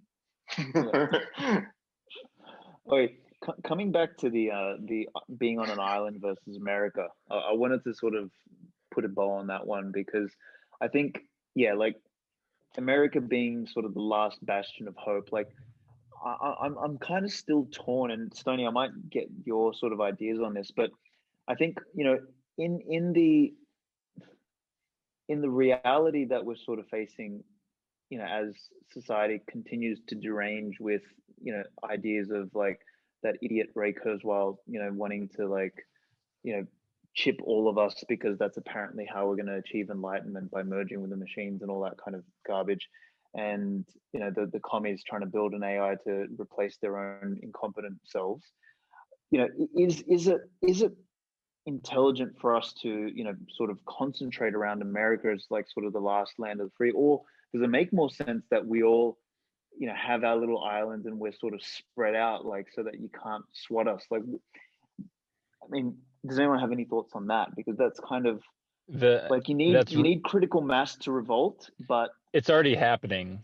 That's all. All I'm gonna say right now is that these islands, like a citadel, doesn't have to be a physical place.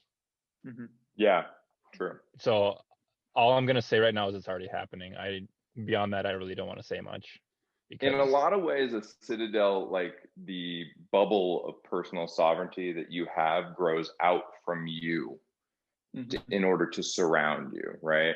And like wherever you, like the more wealth, the more power you accumulate, the more that bubble grows, the larger it gets. I lost you You're for a like, second there, but oh, sorry. Your sphere of influence grows basically. The more wealth, the more power you accumulate.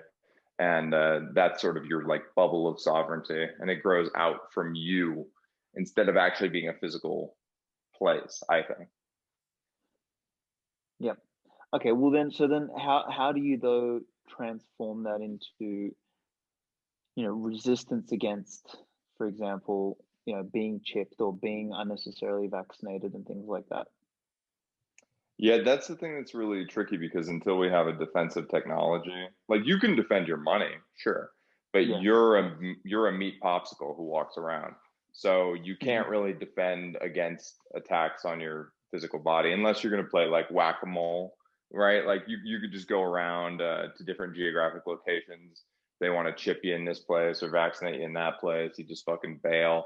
But eventually, if this becomes a global thing, it'll catch up to you wherever you are. So like, what we really need is like that next level defensive technology, like nanobot swarm or some shit, right? That like actually could cause that to be a reality. But for right now, we don't have that. And so, yeah, you're going to probably fucking take the vaccine. You might not get a chip, but the vax, they're going to make you do that shit for sure. Well, do you think, like, I'm reading Hans Hermann Hoppe's book, and I guess a lot of the libertarians that have written incredible treatises and things like that over particularly the last 80 years, I think, a lot of them have in some ways been neutered because they didn't have, like, we've got Bitcoin, which they didn't have powerful. the power. Yeah, exactly. So we've got the economic power to then make decisions later, because I mean, as much as commies and all these idiots, think they've got things planned out, they still need someone to pay their bills, right? So at the end of the day, they still need the benefactors, and we are slowly going to become those benefactors. So then as the generation shifts, and as our children sort of grow up, and people grow up a little bit harder and realize how ridiculous it was for these commies to come in and place ridiculous mandates on society. There'll be that pushback. Let me expand my thoughts a little bit. What I'm basically trying to say is that I think voice versus exit is a false dichotomy. I think that, yes, voice is a non-starter. It doesn't do anything for you to vote. But exit is also sort of a non-starter if you want to live in a functioning society. Because, I mean, listen, you can buy an island and you can go live on it, and you can be around no people and never take an airplane and never do anything. And you're fine. You have that right. You can do that. Nobody's going to give a shit if you do that. But if you want to be a part of society, use the services, use all of the innovations that humanity has created, well, we've seen that they're going to continue DDoSing basically all, and finding the choke points in our society. Like, yeah, you're not going to get vaccinated, right? Like, what if you want to get on an airplane? They're going to make you do it. And there's going to be all these things like that where private enterprise and government have colluded. So exiting the system to a parallel system is great for money. But what you really want to do is use that money to then infect the system and realign its incentives, right? Like, you don't want to exit, you want to infect it. You want to Trojan horse it. You want to co-opt it. And really what you're doing is, it's not so much a co-option as it is a restorative paradigm where you're putting it back to normal the way it fucking used to be, Yeah, we're bringing it back to the baseline. But exactly. To tie the loop on what I was mentioning about libertarians. So Hopper and all the guys, what they say in the book is that, or in their books, is that the one tool that libertarians have is this idea of spreading ideas and basically mind viruses, really. And I think, Bitcoin has kind of shown that in its own way, through its own monetary and economic sort of incentive, incentivizes us. Like, look at what we're doing right now. We're doing a freaking discussion. You know, three of us who've never actually, I mean, I think you guys have met in person, but like, you know, we would say we've never met in person. We're having a discussion, different parts of the world, and we're talking about ideas that we've kind of individually and subjectively converged upon, that, you know, that have an objective truth to them. And we're red pilling or orange pilling, whatever you want to call it, others. And it's, you know, in many ways, the defense in meat space is actually the spreading of ideas. It's the non-conformity. It's the ability to disobey fiat authority. Like, you're stupid if you disobey natural authority. So like, for example, if you have a teacher who, you know, let's say, Stoney, maybe you learnt what you do in your craft under someone who was really proficient at doing that. And, you know, like I know I learned a bit of, my uncle was a builder, he was a really good builder. And, you know, we did everything from like flooring to rendering, you know, we built like little cottages and granny flats and all that sort of stuff. And, you know, I would be an idiot to not listen to him when he was showing me how to use the drill, right? Or how to use a certain tool. So that's natural authority. That's natural. That's earned competence. Yeah, they used to call that like an apprenticeship. Correct. You know? Yeah. Right. Yeah. Now we've got sort of fiat authority by decree. It's some idiot who read it in a book, who got a qualification, quote unquote, or who has been called like, as soon as someone says the word expert to me, I'm like, I just want to slap my head. I'm like, what the fuck are you talking about? Like, dude, fuck the experts. Experts confirm. It's right. just Whenever you hear the word expert, you should think ideological henchman for the state or for exactly, power center. Right. That's who you should think of. Like, shortcut for idiot, basically. Stoney, this is sort of a area I wanted to get into you with. Is just like, Stoney's on, you know, job sites all day long, just doing construction with regular ass dudes, and you're talking about Bitcoin with them. Like, how do they sort of parse it and like take that message from you? A lot of them actually have Bitcoin.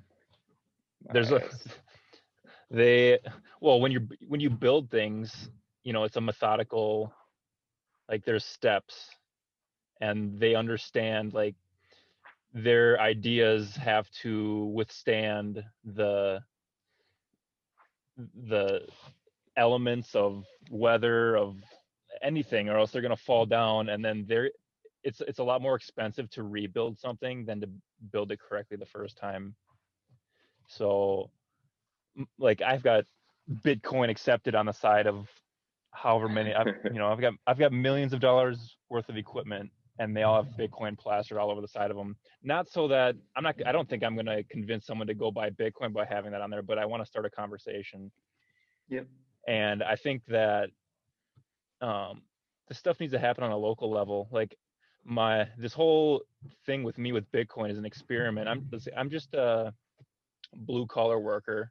And I want to use my reputation that I've, you know, ascertained from being one of the best at what I do. And then when people ask me, how did I get where I am? I'm going to say it was because of Bitcoin, because it was like, my life has changed the last 5, 6, 7 years. My life, like, if I spoke to who I was 7 years ago, I wouldn't even recognize myself. Mm-hmm. And same. A lot of it, I feel the same. Yeah. Amen. So I want to take my reputation and join it to Bitcoin. And, you know, I've had this idea since the last blow off top, and I was like, well, this is too early. People still like, well, it's like stocks, and I don't even waste my time with that type of person, you know, because they're obviously not open-minded. But I've got 10 copies of the Bitcoin Standard in my truck, and like, I've been in neighborhood, even especially this year, I've noticed that, like, homeowners, they're at home all day, locked in their house. I've had hour-long conversations with homeowners around me talking about Bitcoin, and that's something that's new. Yeah, I have this sort of theory about the dudes in construction, similar to what you just said, which is that you know, if your name is Deborah and you work in accounting, all right, and your boss is sort of a douche, but like you need this job because you're a single mom, right? And your job is to make Excel spreadsheets that talk about the projections for next quarter. That that job compounds your soft-minded thinking, right? But when you're in construction, you like, if you don't put the rocks in the right way, the fucking wall is going to fall down because this is the natural force that you're working against, right? It's the same thing. It's like, I think it's easier for these dudes to get it because they're, you know, so much more connected to reality than most people. Most people are not connected to reality in any meaningful sense anymore. Like, America's manufacturing base has left. We don't, you know, build things like we used to. We're just like a nation of douchebags who push paper around and do this like job that has no name, where we all sit in meetings and we're like, you know, I think we need to take a 50,000 foot view of this. And it's like, that shit is fucking, not only is it terrible for you, it kills your soul, man. I mean, I rewatched fucking Office Space yesterday. Like, all those, so many people are living that reality in these fiat jobs, working for the fiat dollar, you know, their fiat paycheck to go home to their fucking prefab piece of shit house that was just put up. And it's pathetic. Like, I'm not trying to sound like a douchebag, but it's like, come on, No, this is a it's true. hardcore maximalist Bitcoin It's true. podcast, so like we can say the truth. Like, don't be one of those people, you know? Don't, like, I get it, like, you know, you're mining fiat to make more Bitcoin. That's awesome, but your goal should be to get the fuck out of that, because that system is death. Yeah. Well, and so the thing that, you know, the structures that I build, they have to withstand the scrutiny of gravity. Like, and Right. gravity is never relenting. And then you add in, like the biggest issue with any structure is usually water. And if your structures can withstand gravity and water, you're usually doing pretty good. But you need to engineer those things so that they can withstand that.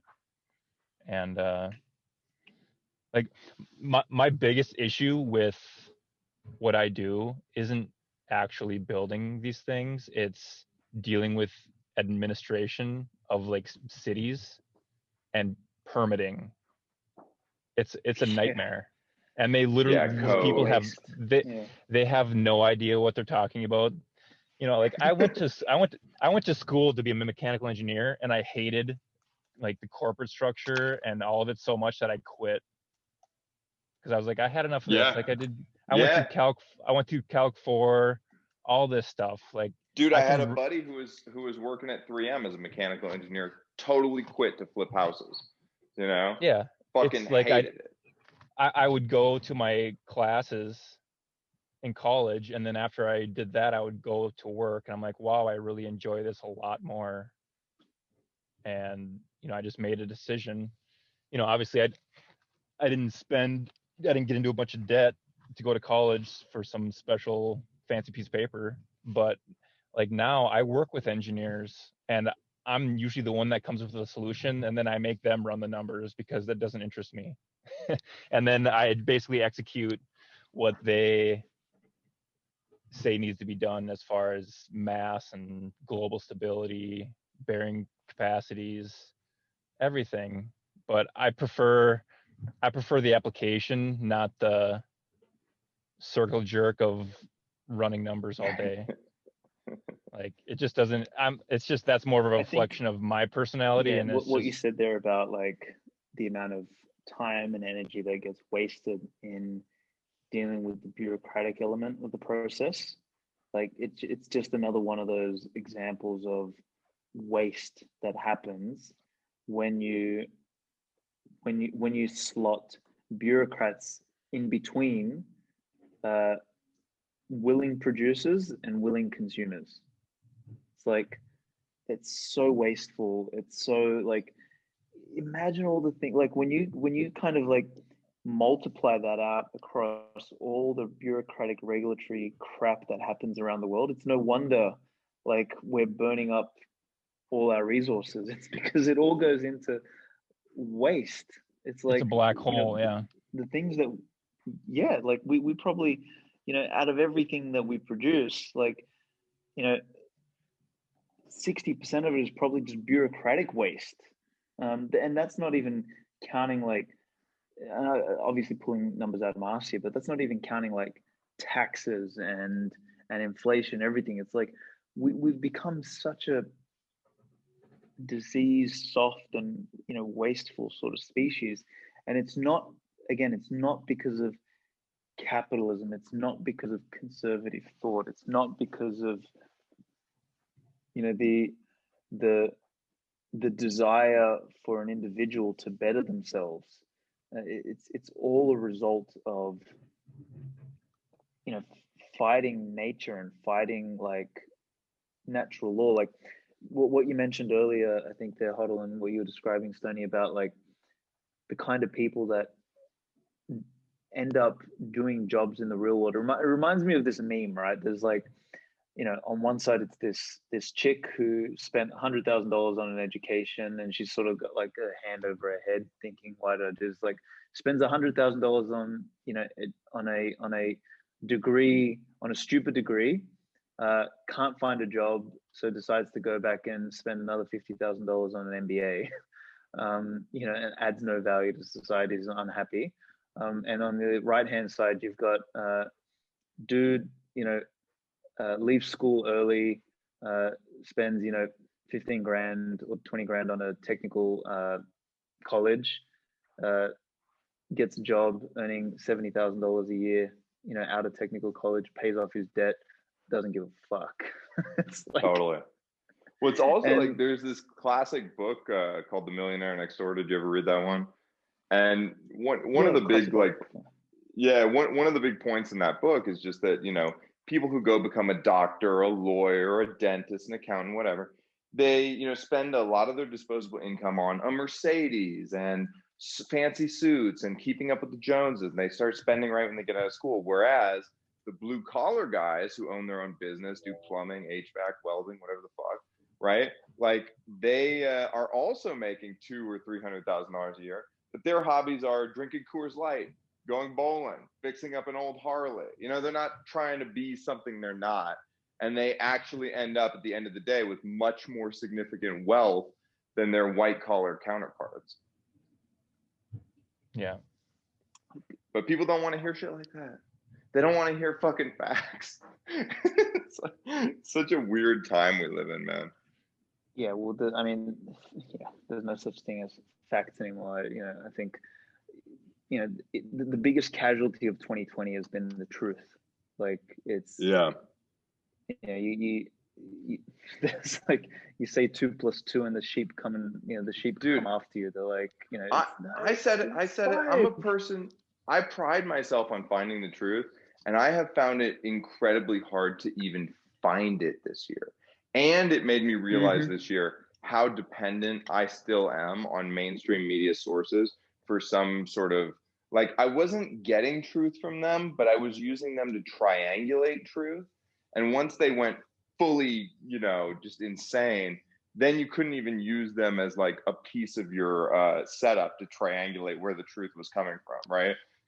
It's like even I've been unmoored by this entire year, Well, it's mass hysteria, and but yes, there's not enough time to scrutinize something. They've already moved on to 10 other things by the time you've scrutinized some idea or tried to ascertain what the facts are. It's like there's, and then like with me, I don't even care. I just pay attention to Bitcoin stuff.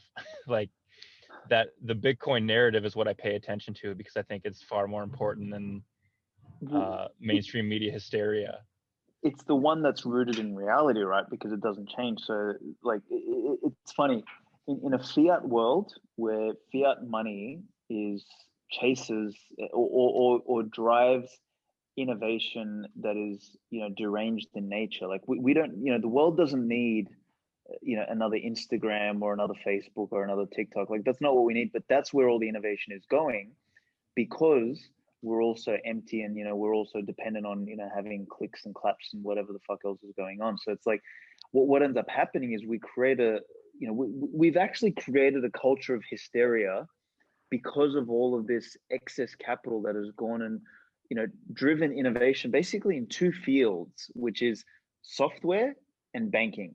Like there actually hasn't really been any innovation outside of that. Like, you know, by your Elon Musk and a few other guys, literally all the brain power in the world has basically chased, you know, the biggest financial Ponzi scheme in the history of humanity, which is, you know, derivatives and financialization on top of financialization, like creating shit that doesn't matter, that doesn't do anything, that has no productive capacity.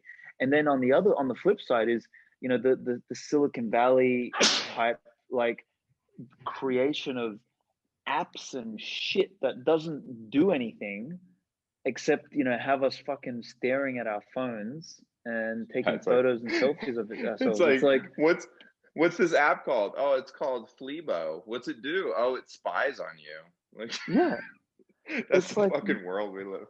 Yeah, exactly. And we wonder why hysteria over a fucking invisible virus is like spread through the world, is because like we've created like the, you know, the perfect mechanism for delivery of stupidity, and in the process of delivering stupidity, we've created stupids, you know, on the other side. So it's like, it also made the wrong people famous. Like I was saying this thing basically, like, if 20 years ago, if you had a neighbor who was like, you know, putting poster board size articles of news shit that he didn't like on his garage or something, like, you wouldn't let your kids trick or treat there, you know. And now we fucking reward that person with status and followers and shit. It's wild. I was going to mention there's something. Fuck, what was the Bro, we're gonna hit 20K today. Let's do it. Are we? Where are we at? I'm not gonna lie. I bought Bitcoin when we were talking at the highest price I've ever bought it. Nice. I bought a couple million sats. Just I'm gonna buy some right now. You gotta buy some. I had to do it. Yeah. Speaking of Strike, have you used Strike? I think that's like the way. That's the way in for normies. Like, you try to explain the flow to them and they're like, wait, so you do what? It's like, you literally don't even see Bitcoin, but you're paying me in Bitcoin. So. See, but is that helpful though? Because then they're not actually stacking, right? No, but it's helping me get more Bitcoin. That's true. That's true. And then, you know, the way that I try to like slowly introduce this stuff to people, and it's like, well, you can send it to yourself. And they're like, what? It's like, yeah, you can take fiat from your bank account, make yourself an invoice, charge your bank account, and send Bitcoin to yourself. And like, that's a completely foreign idea.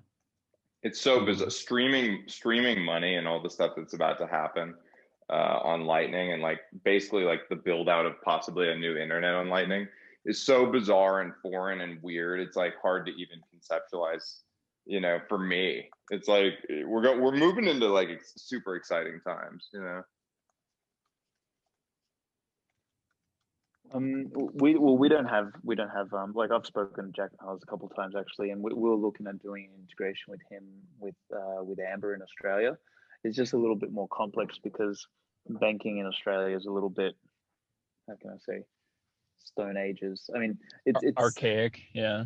It's Hey Alex, are you glad to be out of Australia this year? Because Jesus Christ, you guys are like the fucking clown show of the world, like worse than anybody. It's look, like being out of Australia in some ways makes me miss it, because like Australia as a like country with like natural beauty, it is like second to none. Like, you know, the beaches, the environment, the atmosphere, and even look, I mean, again, Australia was originally, you know, a nation built on capitalist values, right? So like it has infrastructure that really works well. Like, in many ways, like, its infrastructure is some of the best in the world, right? So like, but again, it's become cucked. It's a nation that has never really faced any real hardship. Like, you know, the biggest hardship we faced was we sent some, you know, soldiers to Turkey that all got blown up, and then, you know, or all those kangaroos got lit on fire. There was that too. Well, I mean, Just fucking like, kidding.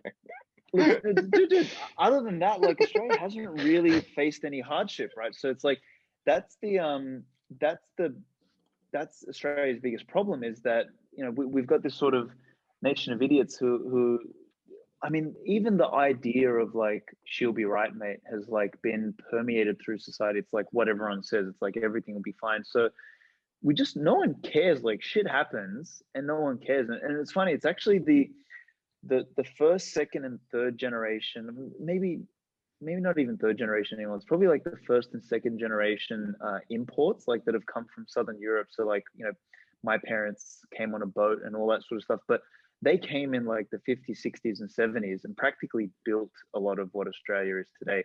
And it's their children, like people my age and stuff like that, who are the ones who are out there rioting and saying, fuck this shit.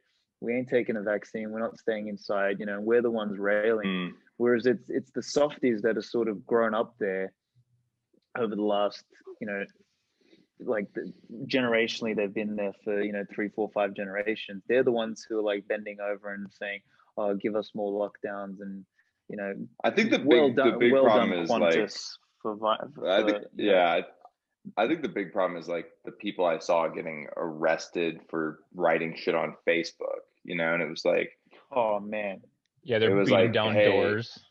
Yeah, it was like, this is why you need free speech, because if you don't have free speech, it's like, hey man, what if we all agree? It's like, what happens when you don't? You know, you're gonna get arrested. Did you say, like, could you imagine arresting somebody over something they said? It's fucking insane. But don't forget that kind of garbage happens in America too, dude. Like, well, yeah, it's not as overt though. And if you take it to court, you're gonna win because we do have free speech protections. True, you do. Like that's the one thing, again, like the Constitution of the Founding Fathers like really had some foresight there, right? And it's another one of those, you know, like, absolutely. The way it happens in America is much more, it's like big tech is censoring us all, you know. That's the way it happens to us. Like I got kicked off Twitter for saying Kyle Rittenhouse was innocent, you know. Really? I mean, he is, under the eyes of the law, he is innocent. Like I'm being censored for saying something that is 100% factual and in keeping with common law. That's insanity, you know. Well, so have you guys seen the scrutiny that like Facebook and Twitter have been under lately? Again, I've in a future podcast, maybe 5 or 10 years from now, I'll talk about a story of some dramas that I had with you know, with quote unquote the incompetence of Australian law enforcement. Like they're just complete morons. I guess it's one of the problems when you have, you know, state mandated or state monopolies on things like violence, ethics, morality, and money, or economics. You know, you create these moral hazards and these immunities where it's like you're the dude writing the laws, and you just make sure you have a clause in the law that you wrote that, you know, gives you immunity from any of your own stupidity. Yeah. So it's like kind of like what you said earlier, Stoney, is that it's no longer about being innocent and being considered innocent until proven guilty. It's like you're guilty from the outset, and then you need to fight for your own fucking innocence and spend all your time and resources. People like us who have our personality type, we're always going to get in trouble in those ways, you know, because you're always going to call bullshit on the prevailing sentiment. So like this idea that we're just all going to be good sheep and, you know, move in the same direction is like, some of us just by nature are not that way. And they kind of want to punish you for it. So it's like, it's best to just kind of keep your mouth shut sometimes, but you know, I can only do that for so long. Eventually I have to say what the fuck I think, you know? Well, I mean, saying what you think, like, it's such an important, again, this is like the institution of capitalism itself, like the institution of progress, that the concept, the notion of progress is based on the ability to think freely, to communicate freely, and then to pursue what you think is meaningful or productive or useful freely. Like, yeah, exactly. And as soon as we start to take the legs, like chop the legs from underneath that, thinking that we're, making society safer. Not only do we cushion society in the process and, cushion the individuals within it by giving them an extraordinary large safety net, but that safety net only exists so long as the capital base that was built up beforehand is not depleted. And then what ends up happening is, through our arrogance and stupidity, we deplete the capital base. We then destroy the entire safety net because there actually was no safety net. And then we're back to, living in the jungle and having to rebuild from scratch. And that happened in Europe, and now the clown show infected America, and now they want to bring it there. So it's it's freaky. It really is freaky, but it's I guess I'm really glad to be a contrarian and actually have, again, the most contrarian tool available, because like I always say, there's a cost to being a contrarian, and that's like, being called crazy and, being relatively alone and isolated. Now, we've sort of got Twitter, so we can kind of catch up with other contrarians and stuff like that. But contrarianism has its own cost, right? Being early has its own cost. The party hasn't come yet. But there's a cost of being the sheep too, right? It's like, yeah, whilst there's safety in numbers, you ain't gonna get the upside. You weren't the pioneer who got there first. And each has a cost and a benefit. And the question is, which group do you want to be a part of? The few contrarians or the many sheep? And it's funny, this era of Bitcoiners, and probably this halving will probably be the last era of Bitcoiners who are like real contrarians. And I think the epochs after the 2024 halving are probably going to start to become a little bit more mainstream in their thinking, or maybe even a lot more mainstream in their thinking. And then the epochs after that, I think it's going to really start to normalize, because by that stage, people are going to have to use Bitcoin. It's not going to be a choice anymore. It's not going to be like us buying Bitcoin on exchanges now, like, where we're buying, thousands or hundreds of thousands or millions of sats for like, pennies on the dollar, right? Like people are gonna be working a whole week to earn 10,000 sats or whatever it is. So the dynamics are really, really going to change, and we're going to see the benefit or the fruits of being a contrarian over the coming 4 to 10 years. I think big time. I mean, shit, dude, we already are. Like the money is the that's the benefit. That's why, like, my Twitter, like, I think Twitter's more important than people give it credit for as far as Bitcoin goes. And that's why I created my account with the strict purpose of dealing with the eternal September problem. You guys aware of what that is? Yeah. And I think so far we've been doing a good job, but can you define that, bro? I'll just freestyle it from the way I interpret it. Basically, like Usenet in the early 90s, there was a certain culture and things you followed to interact on early internet. And then I think it was it AOL? Remember those AOL discs? Yeah, suddenly there was there was a massive influx of perma-noobs basically to the internet who didn't want to respect the culture that was already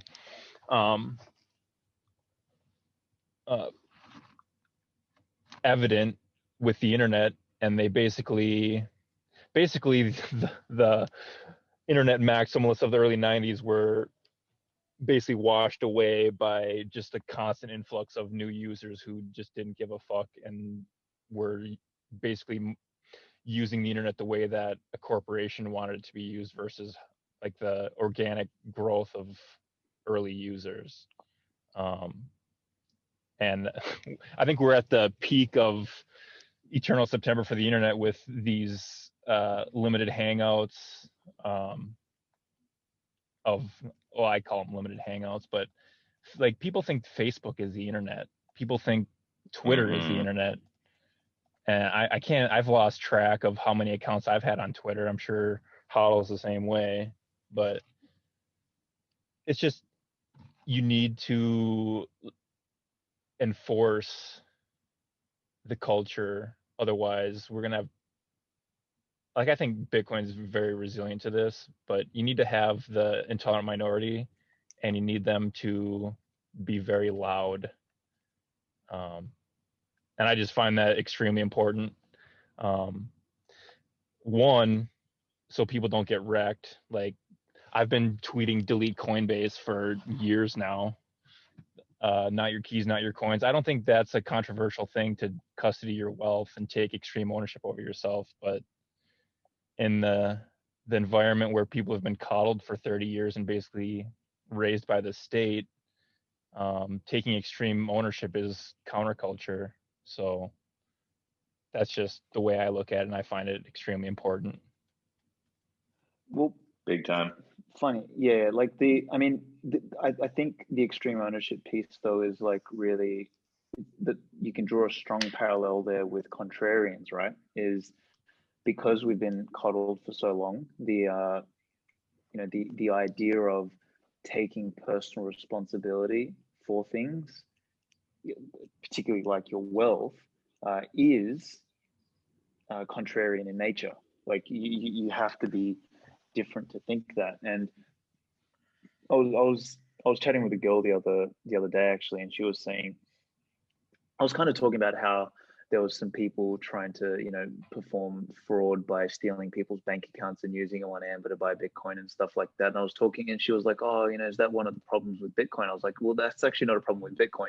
It's actually a problem with the legacy financial system being, ridiculously designed and, basically just pushing liability across from the user to the bank, from the bank to the merchant, and because basically the way money is drawn in the legacy financial system is completely blind. Whereas with Bitcoin, you can't get, fraud by pushing liability onto someone else, because it's a push payment mechanism. So you have to own the private key in order to make a payment. So I said, the only way you can be defrauded is if you make a mistake, or if your shit gets stolen. So it's like a bearer asset. And I was kind of defining what the term bearer asset meant. And she said, well, I kind of like the idea that the bank, holds my stuff and is responsible for it. And kind of the way I answered her, I was like, well, look, that will still exist in Bitcoin, but you'll actually pay for that service in real terms, because that's a service that someone's giving. Whereas the way we kind of pay for it now is, we might get, no account keeping fees, and, liability might sit with the bank for our money and things like that. But the cost of, absorbing that risk and liability kind of comes out in, strange ways, i.e., fractional reserve banking, money printing, and all the shenanigans that the financialization of the world, has, done to the world. Like, I mean, you could almost say that stupidity, like, the hysteria that has spread the world today, is a function of us hiding cost, liability, and risk, from, the real, like from even things like the cost of, bank accounts being managed by a bank. Like, all of these things kind of pervert in their own ways, and we don't realize it because they seem so disconnected. But that's how complex systems work, is, nothing happens in isolation. Like, it's so stupid to think that you can push a button here and that it's not going to do anything else anywhere else in the system. It's madness.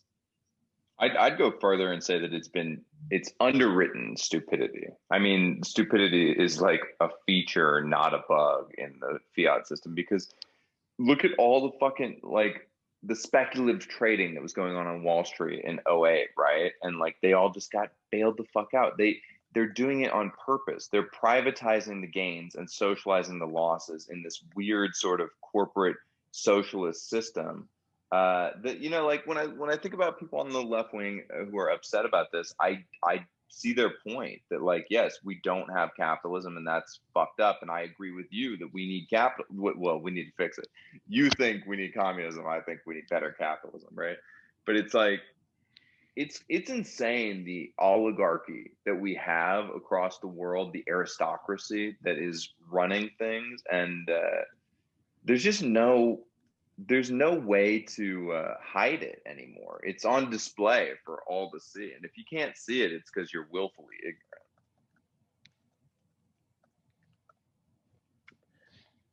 Yeah, I mean that's the manifestation of moral hazard again, right? It's that Yeah. we again, when we remove personal agency and personal responsibility, like this is again like there's no such thing as being able to remove responsibility. Like responsibility always exists.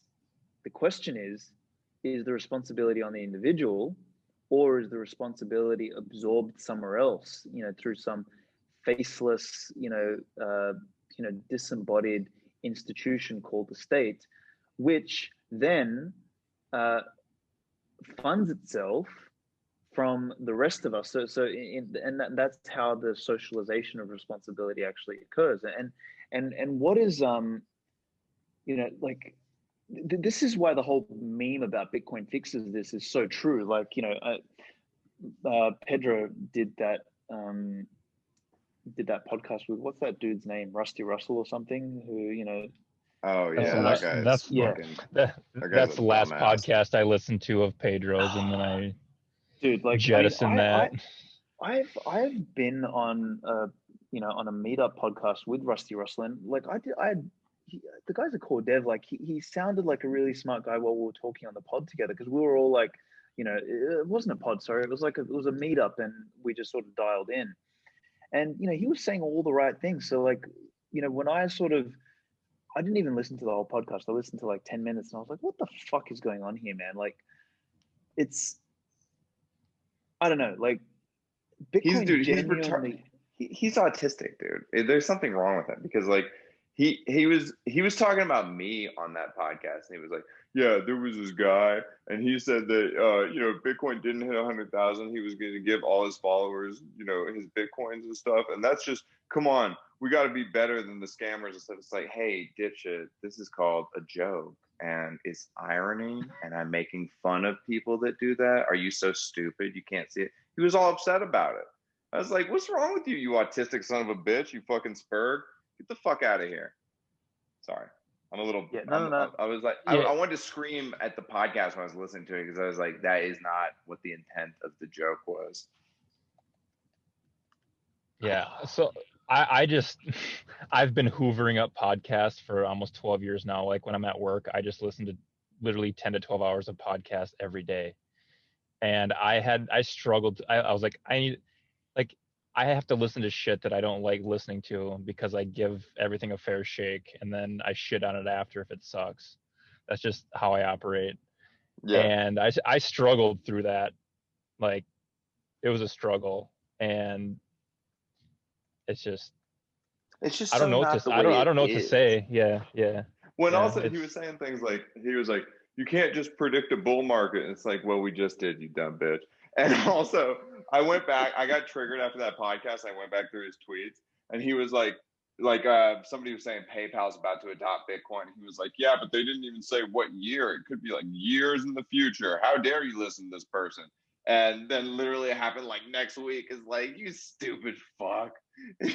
Like, I've never seen somebody take an L that hard so quickly. I don't give a shit if he's a core dev. Shut your fucking mouth.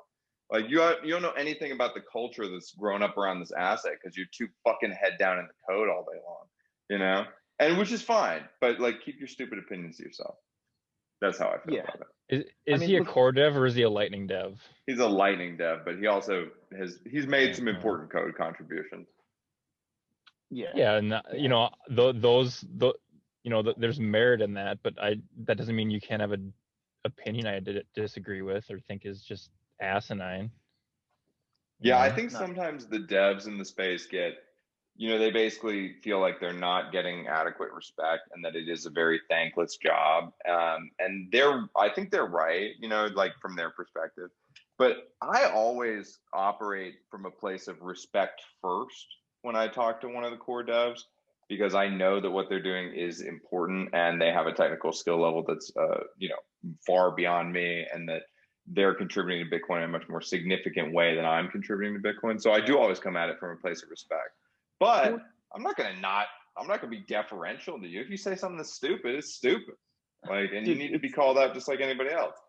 I'm gonna call out one thing you just said there, is like that they're doing something that's more important than you. I actually don't buy that, because like me and Haas McCook, Friar Haas had a chat about this, and he was like sort of, he had an argument with some technical people about Bitcoin where they were telling him to run a node or some shit, and he was like, well, fuck that. He goes, that's not what I do. He goes, I'm a civil engineer. I build shit, and then I take my money and I funnel it all into fucking Bitcoin. And he said, that's my fucking contribution, and that is just as important as cutting code, as running a node and doing all that sort of stuff. Now, yes, we can all do as much as we can do. Like me at the moment, I don't run a node anymore because I'm fucking, running around the world, trying to build a fucking company and doing my thing and trying to add my contribution to Bitcoin. But the beauty of a free market is that, you add, your piece that only you can do, HODL. Like, Stoney, you add your piece, like you fucking keep cunts accountable, like, and like that's what we do, and that's no more or less important, like, because if we didn't do that, these core devs would be fucking unemployed as well. So I just think for me, my thing is always just getting people to increase their stacks, because like that's it. last year, or no, like 2-3 years ago, people were still very trepidatious, and a lot of the OGs had this feeling that like you shouldn't tell people to FOMO into this because they're going to get wrecked and this is going to happen and bad things could happen, and it's all true.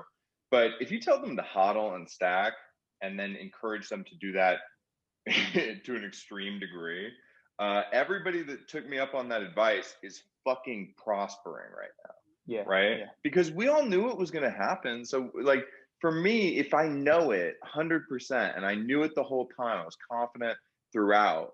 If I know it deep in my bones, it would be irresponsible of me, from my opinion, to not share that confidence with you and not encourage you to go a little further, to, put a little more into Bitcoin, because you're going to be more prosperous at the end of the day. Right. And so I took flack for that and shit. But like, now that we're at 19, whatever, it's just like, suck a dick. I was right. I was right the whole time, motherfucker. I love it. Sweet. Boys, I think we're probably nearing the end of this. So I wanna throw out a couple things to kind of finish this. I took notes while we were talking. You probably heard the keyboard typing in the background, but like, I think one thing I'll throw out there, like hoarding. I didn't get to touch on that point because Tony, you were talking about that earlier. Is like, people hoarding shit, and I think that is just the notion. And I think this hopefully will be useful for the listeners. Is that human beings hoard because all throughout history, like we suffered from lack. And like I'm listening to a book now called Energy and Civilization, and it kind of talks about how like the first form of energy saving was like us evolving from apes into bipedal kind of like humans, and we started saving energy, and then our intestines sort of shrunk, and then we started eating meat because there was more energy density, and things sort of transformed from there. And it literally goes from the beginning through to how civilization is the process of more efficiently using energy. And hoarding or saving or building a capital base is fundamentally in line with a prosperous civilization, because what it does is it allows you to store capital in whatever capacity and then use it and allocate it intelligently without wasting it or burning it up. And like this is how human beings, and this is how society reduces uncertainty. And I think that's just such a, like, hoarding has taken on a name. Like there's mindless hoarding, which is like saving your fucking penthouse pornos from the 70s that you're never going to look at again, right? you know, or whatever, you know, your crazy fucking aunt or uncle does. But so there's mindless hoarding, but there's actual functional hoarding, which is called saving, which has been vilified in society today, and, you know, been replaced with this notion of, you know, you shouldn't own anything and you'll be happy, right? So it's, oh man. Yeah, we could Like, get into it. I could talk about that for another hour.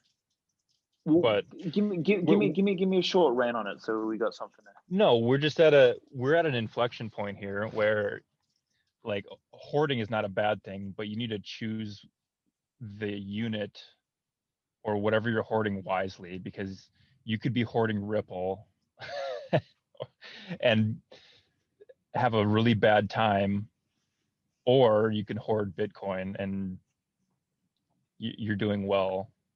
And you, like, the more correct asset or whatever you want to call it, if you choose correctly the thing you're going to hoard, the more decisions you're going to be allowed to make later on. So choose wisely is basically, I mean, I could go on and on, but choose wisely, and whatever you're hoarding should stand up to a lot of scrutiny and get out of it just fine. And the ones who, I guess, are hoarding correctly will be the winners. I think it's as simple as that. I think what I would say is just, you know, take your hoard and then really, really think hard about what you would be willing to part with a piece of that for, and make people fucking offer up better things. You know, make them offer things that you feel are worth it. And if they're not worth it, keep hoarding. I mean, that's how we get functioning capital, and that's how we get innovation. Is enough people saying, yeah, I don't want to buy that bullshit. That's just a cheap plastic piece of crap. I'm going to wait until something better comes along. You know? Well, this is why fixed supply money works, right? It's like this Exactly. is sort of the actual reality of the so-called Keynesian nightmare of deflation, is that people buy shit that they need. Lo and behold, we just solved all the fucking greenies environmental problems. Is that we don't make cheap plastic shit that nobody fucking needs, because people actually decide to hold on to their money and not waste resources like mindless fucking baboons.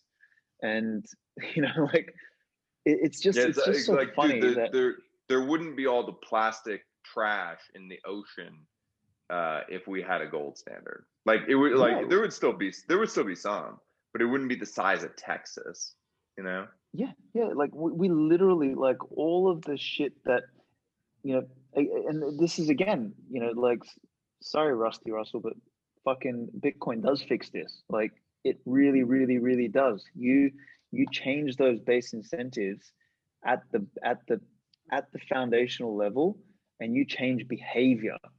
You change where capital is allocated to, and it's not a utopia from the beginning. It's never meant to be a fucking utopia, because people are going to make mistakes. But the beauty of, like, raw capitalism with, you know, with natural incentives, is that when you do the wrong thing, you get the stick. Like, and that is the corrective mechanism, and that's the natural corrective mechanism. Like, if you put your hand on the fire and you're not getting burnt and you're not feeling pain, that either means you don't have a fucking hand, or your nerve, you know, centers have been taken out, right? And that's not a good thing. Like, you know, you should feel pain when you put your hand on the fire, otherwise you're going to burn the fucking thing off. And that's effectively what we've done to society now, is like, we've removed all the pain receptors, so we don't feel anything. We're all fucking drugged up and doped up on you know, Facebook likes, and, you know, whatever the fucking media is, like, feeding into our brains. And, you know, nobody actually has any, you know, sensory perception for reality anymore. It's wild. So, you know, Bitcoin fixes it by bringing reality back in, and bringing, you know, raw capitalism back in, and, you know, making personal responsibility great again. Like, that's the campaign for Bitcoin. It's you know, make responsibility, make personal agency great again. So Anyways, chaps, I think I'm gonna tie this off with two questions, which I'm gonna probably, and I'm just making this up as I go, but I'm probably gonna ask it on every podcast now. Is couple inspirational, like either, well, let's do both people and books, like things that, and it could be like a teacher that helped you, it could be like someone that you know that has had a positive impact on your life. I don't know, like Breedlove was talking about Jordan Peterson, and Gigi was talking about Carl Sagan and shit like that. So I'll let you guys take turns, but who have been, three or four people that have really like impacted your life and like helped you, develop, part of the model of the world and how you sort of view things, and maybe some books and resources that have really helped you that other people can learn about and pick up themselves. I mean, first of all, I'd like to thank myself for stacking all these sats. You know what I'm saying? Thank I think myself. I'm my own most inspirational person. No, I like Peter Thiel has been one of my guys for a long time. I just think the way Peter Thiel thinks about the, just the macro arc of history and the moment we find ourselves in is just spot on. 0 to 1, his book is great. You can also go listen to episode 1 of The Portal with him and Eric Weinstein, who work together at Thiel Capital, and they're so on top of it. Eric unfortunately doesn't understand Bitcoin. Peter does understand Bitcoin, and his framework of the the East-West divide on AI and Bitcoin, or he says cryptocurrency, is I lifted that from him, and there are some pretty good talks from him on YouTube regarding the subject. So he's a big one for me. And then then nobody. Most books are pretty shitty. That's hilarious. Yeah, no. So I don't really read books. I listen to them because I find reading unnatural. Storytelling is something I enjoy, and just podcasts in general are incredible. The wealth of knowledge you can gain from just listening to stuff it's like a hobby to me, I think. As far as individual people, number one, Nick Szabo, and his paper shelling out. I think it's one of the most important things that's ever been written. As far as from my point of view, I would implore everyone to listen to that thing at least 5 times. I've listened to it 40 plus times, and I find something new every single time I listen to it. And obviously, Guy Swan, Bitcoin Audible, he's a Bitcoin treasure. Without him, I probably wouldn't learn all the things that I have learned. And obviously, Guy Swan reads Showing Out. That's how I listen to it. I've read it too, but it's just I get more from listening than I do from reading. And then Pierre Rochard and Alex Goldstein, they wrote stuff years and years ago. That's I don't know. I think you mean Michael Goldstein, right? Or Michael Goldstein, sorry, yeah. Excuse me, I think you mean Michael Bitstein.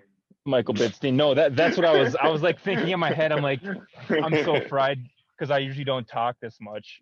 But Pierre and Michael Gold, they've been right this whole time. Yeah, man. Those guys are real pioneers, man. I said I was like, if you think you just thought of a new meme, Pierre and Michael did it back in 2013. Like they're on top of everything. It's just like updating memes with current events or current memes of old memes. So yeah, Nick Szabo, Guy Swan, Pierre and Michael, and then I just got to shout out to all the plebs out there because they're really important. And start local, like friends and family, talk to them first. Top down doesn't really work. You can't convince people top down. I think localism is the way to go. So it's the plebs matter. And that's about it. Absolutely. I think that the plebs matter is really important. I'm going to do a plebs one as well, like, because that again, localism is something that works when I guess modern localism can work again because of Bitcoin. Like there's so many things that have been spoken about, like sort of, my heroes are people like your Ayn Rands and your Murray Rothbards and those people who are really the fountainheads of, what we sort of perceive and understand today as libertarianism and as Austrian economics and everything. And they, like, I mean, as much as I love Nick Szabo's stuff, like I implore everyone to sort of read Ayn Rand's work and Murray Rothbard's work, because they were so far beyond their time. Like, it's not even funny, but all of the things that they discussed, in theory are now practical because we have something like Bitcoin. So like, every single day that shit blows my mind that we now have an opportunity to actually make reality out of that.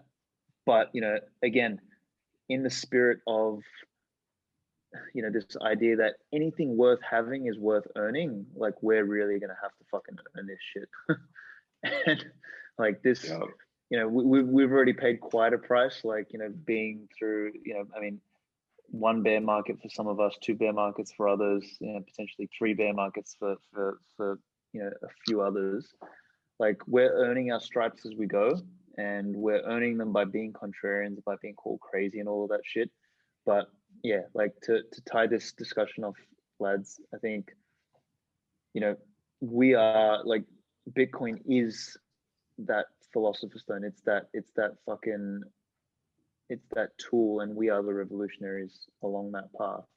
And it's truly an honor to know people like you guys along the way. It makes this fucking journey, it gives this journey meaning, man. Seriously, it's really important for me. So thank you both for taking this time to have this discussion.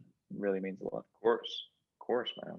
In the end, anytime. Bitcoin will cost us all the same, and that's everything. Cost you fucking everything. Bitcoin, what? I said, in the end, Bitcoin will cost everybody the same. Everything. Yeah. You got to put your whole life into this shit. Yeah. Infinity divided by 21 million, man. That's what it is. Yep. So. And there we have it, ladies and gentlemen. That's episode 2 of the Hall of Fame series with Stoney and American HODL. Hope you enjoyed it. Jump on, subscribe, whether on YouTube, Anchor, Spotify, or any of the other mediums through which you're listening to this too. I've got episode 3, Bitcoin Atheists, coming up very shortly, and a series of others that we'll be doing in the coming weeks. So thanks again for listening, and I'll see you in the next episode.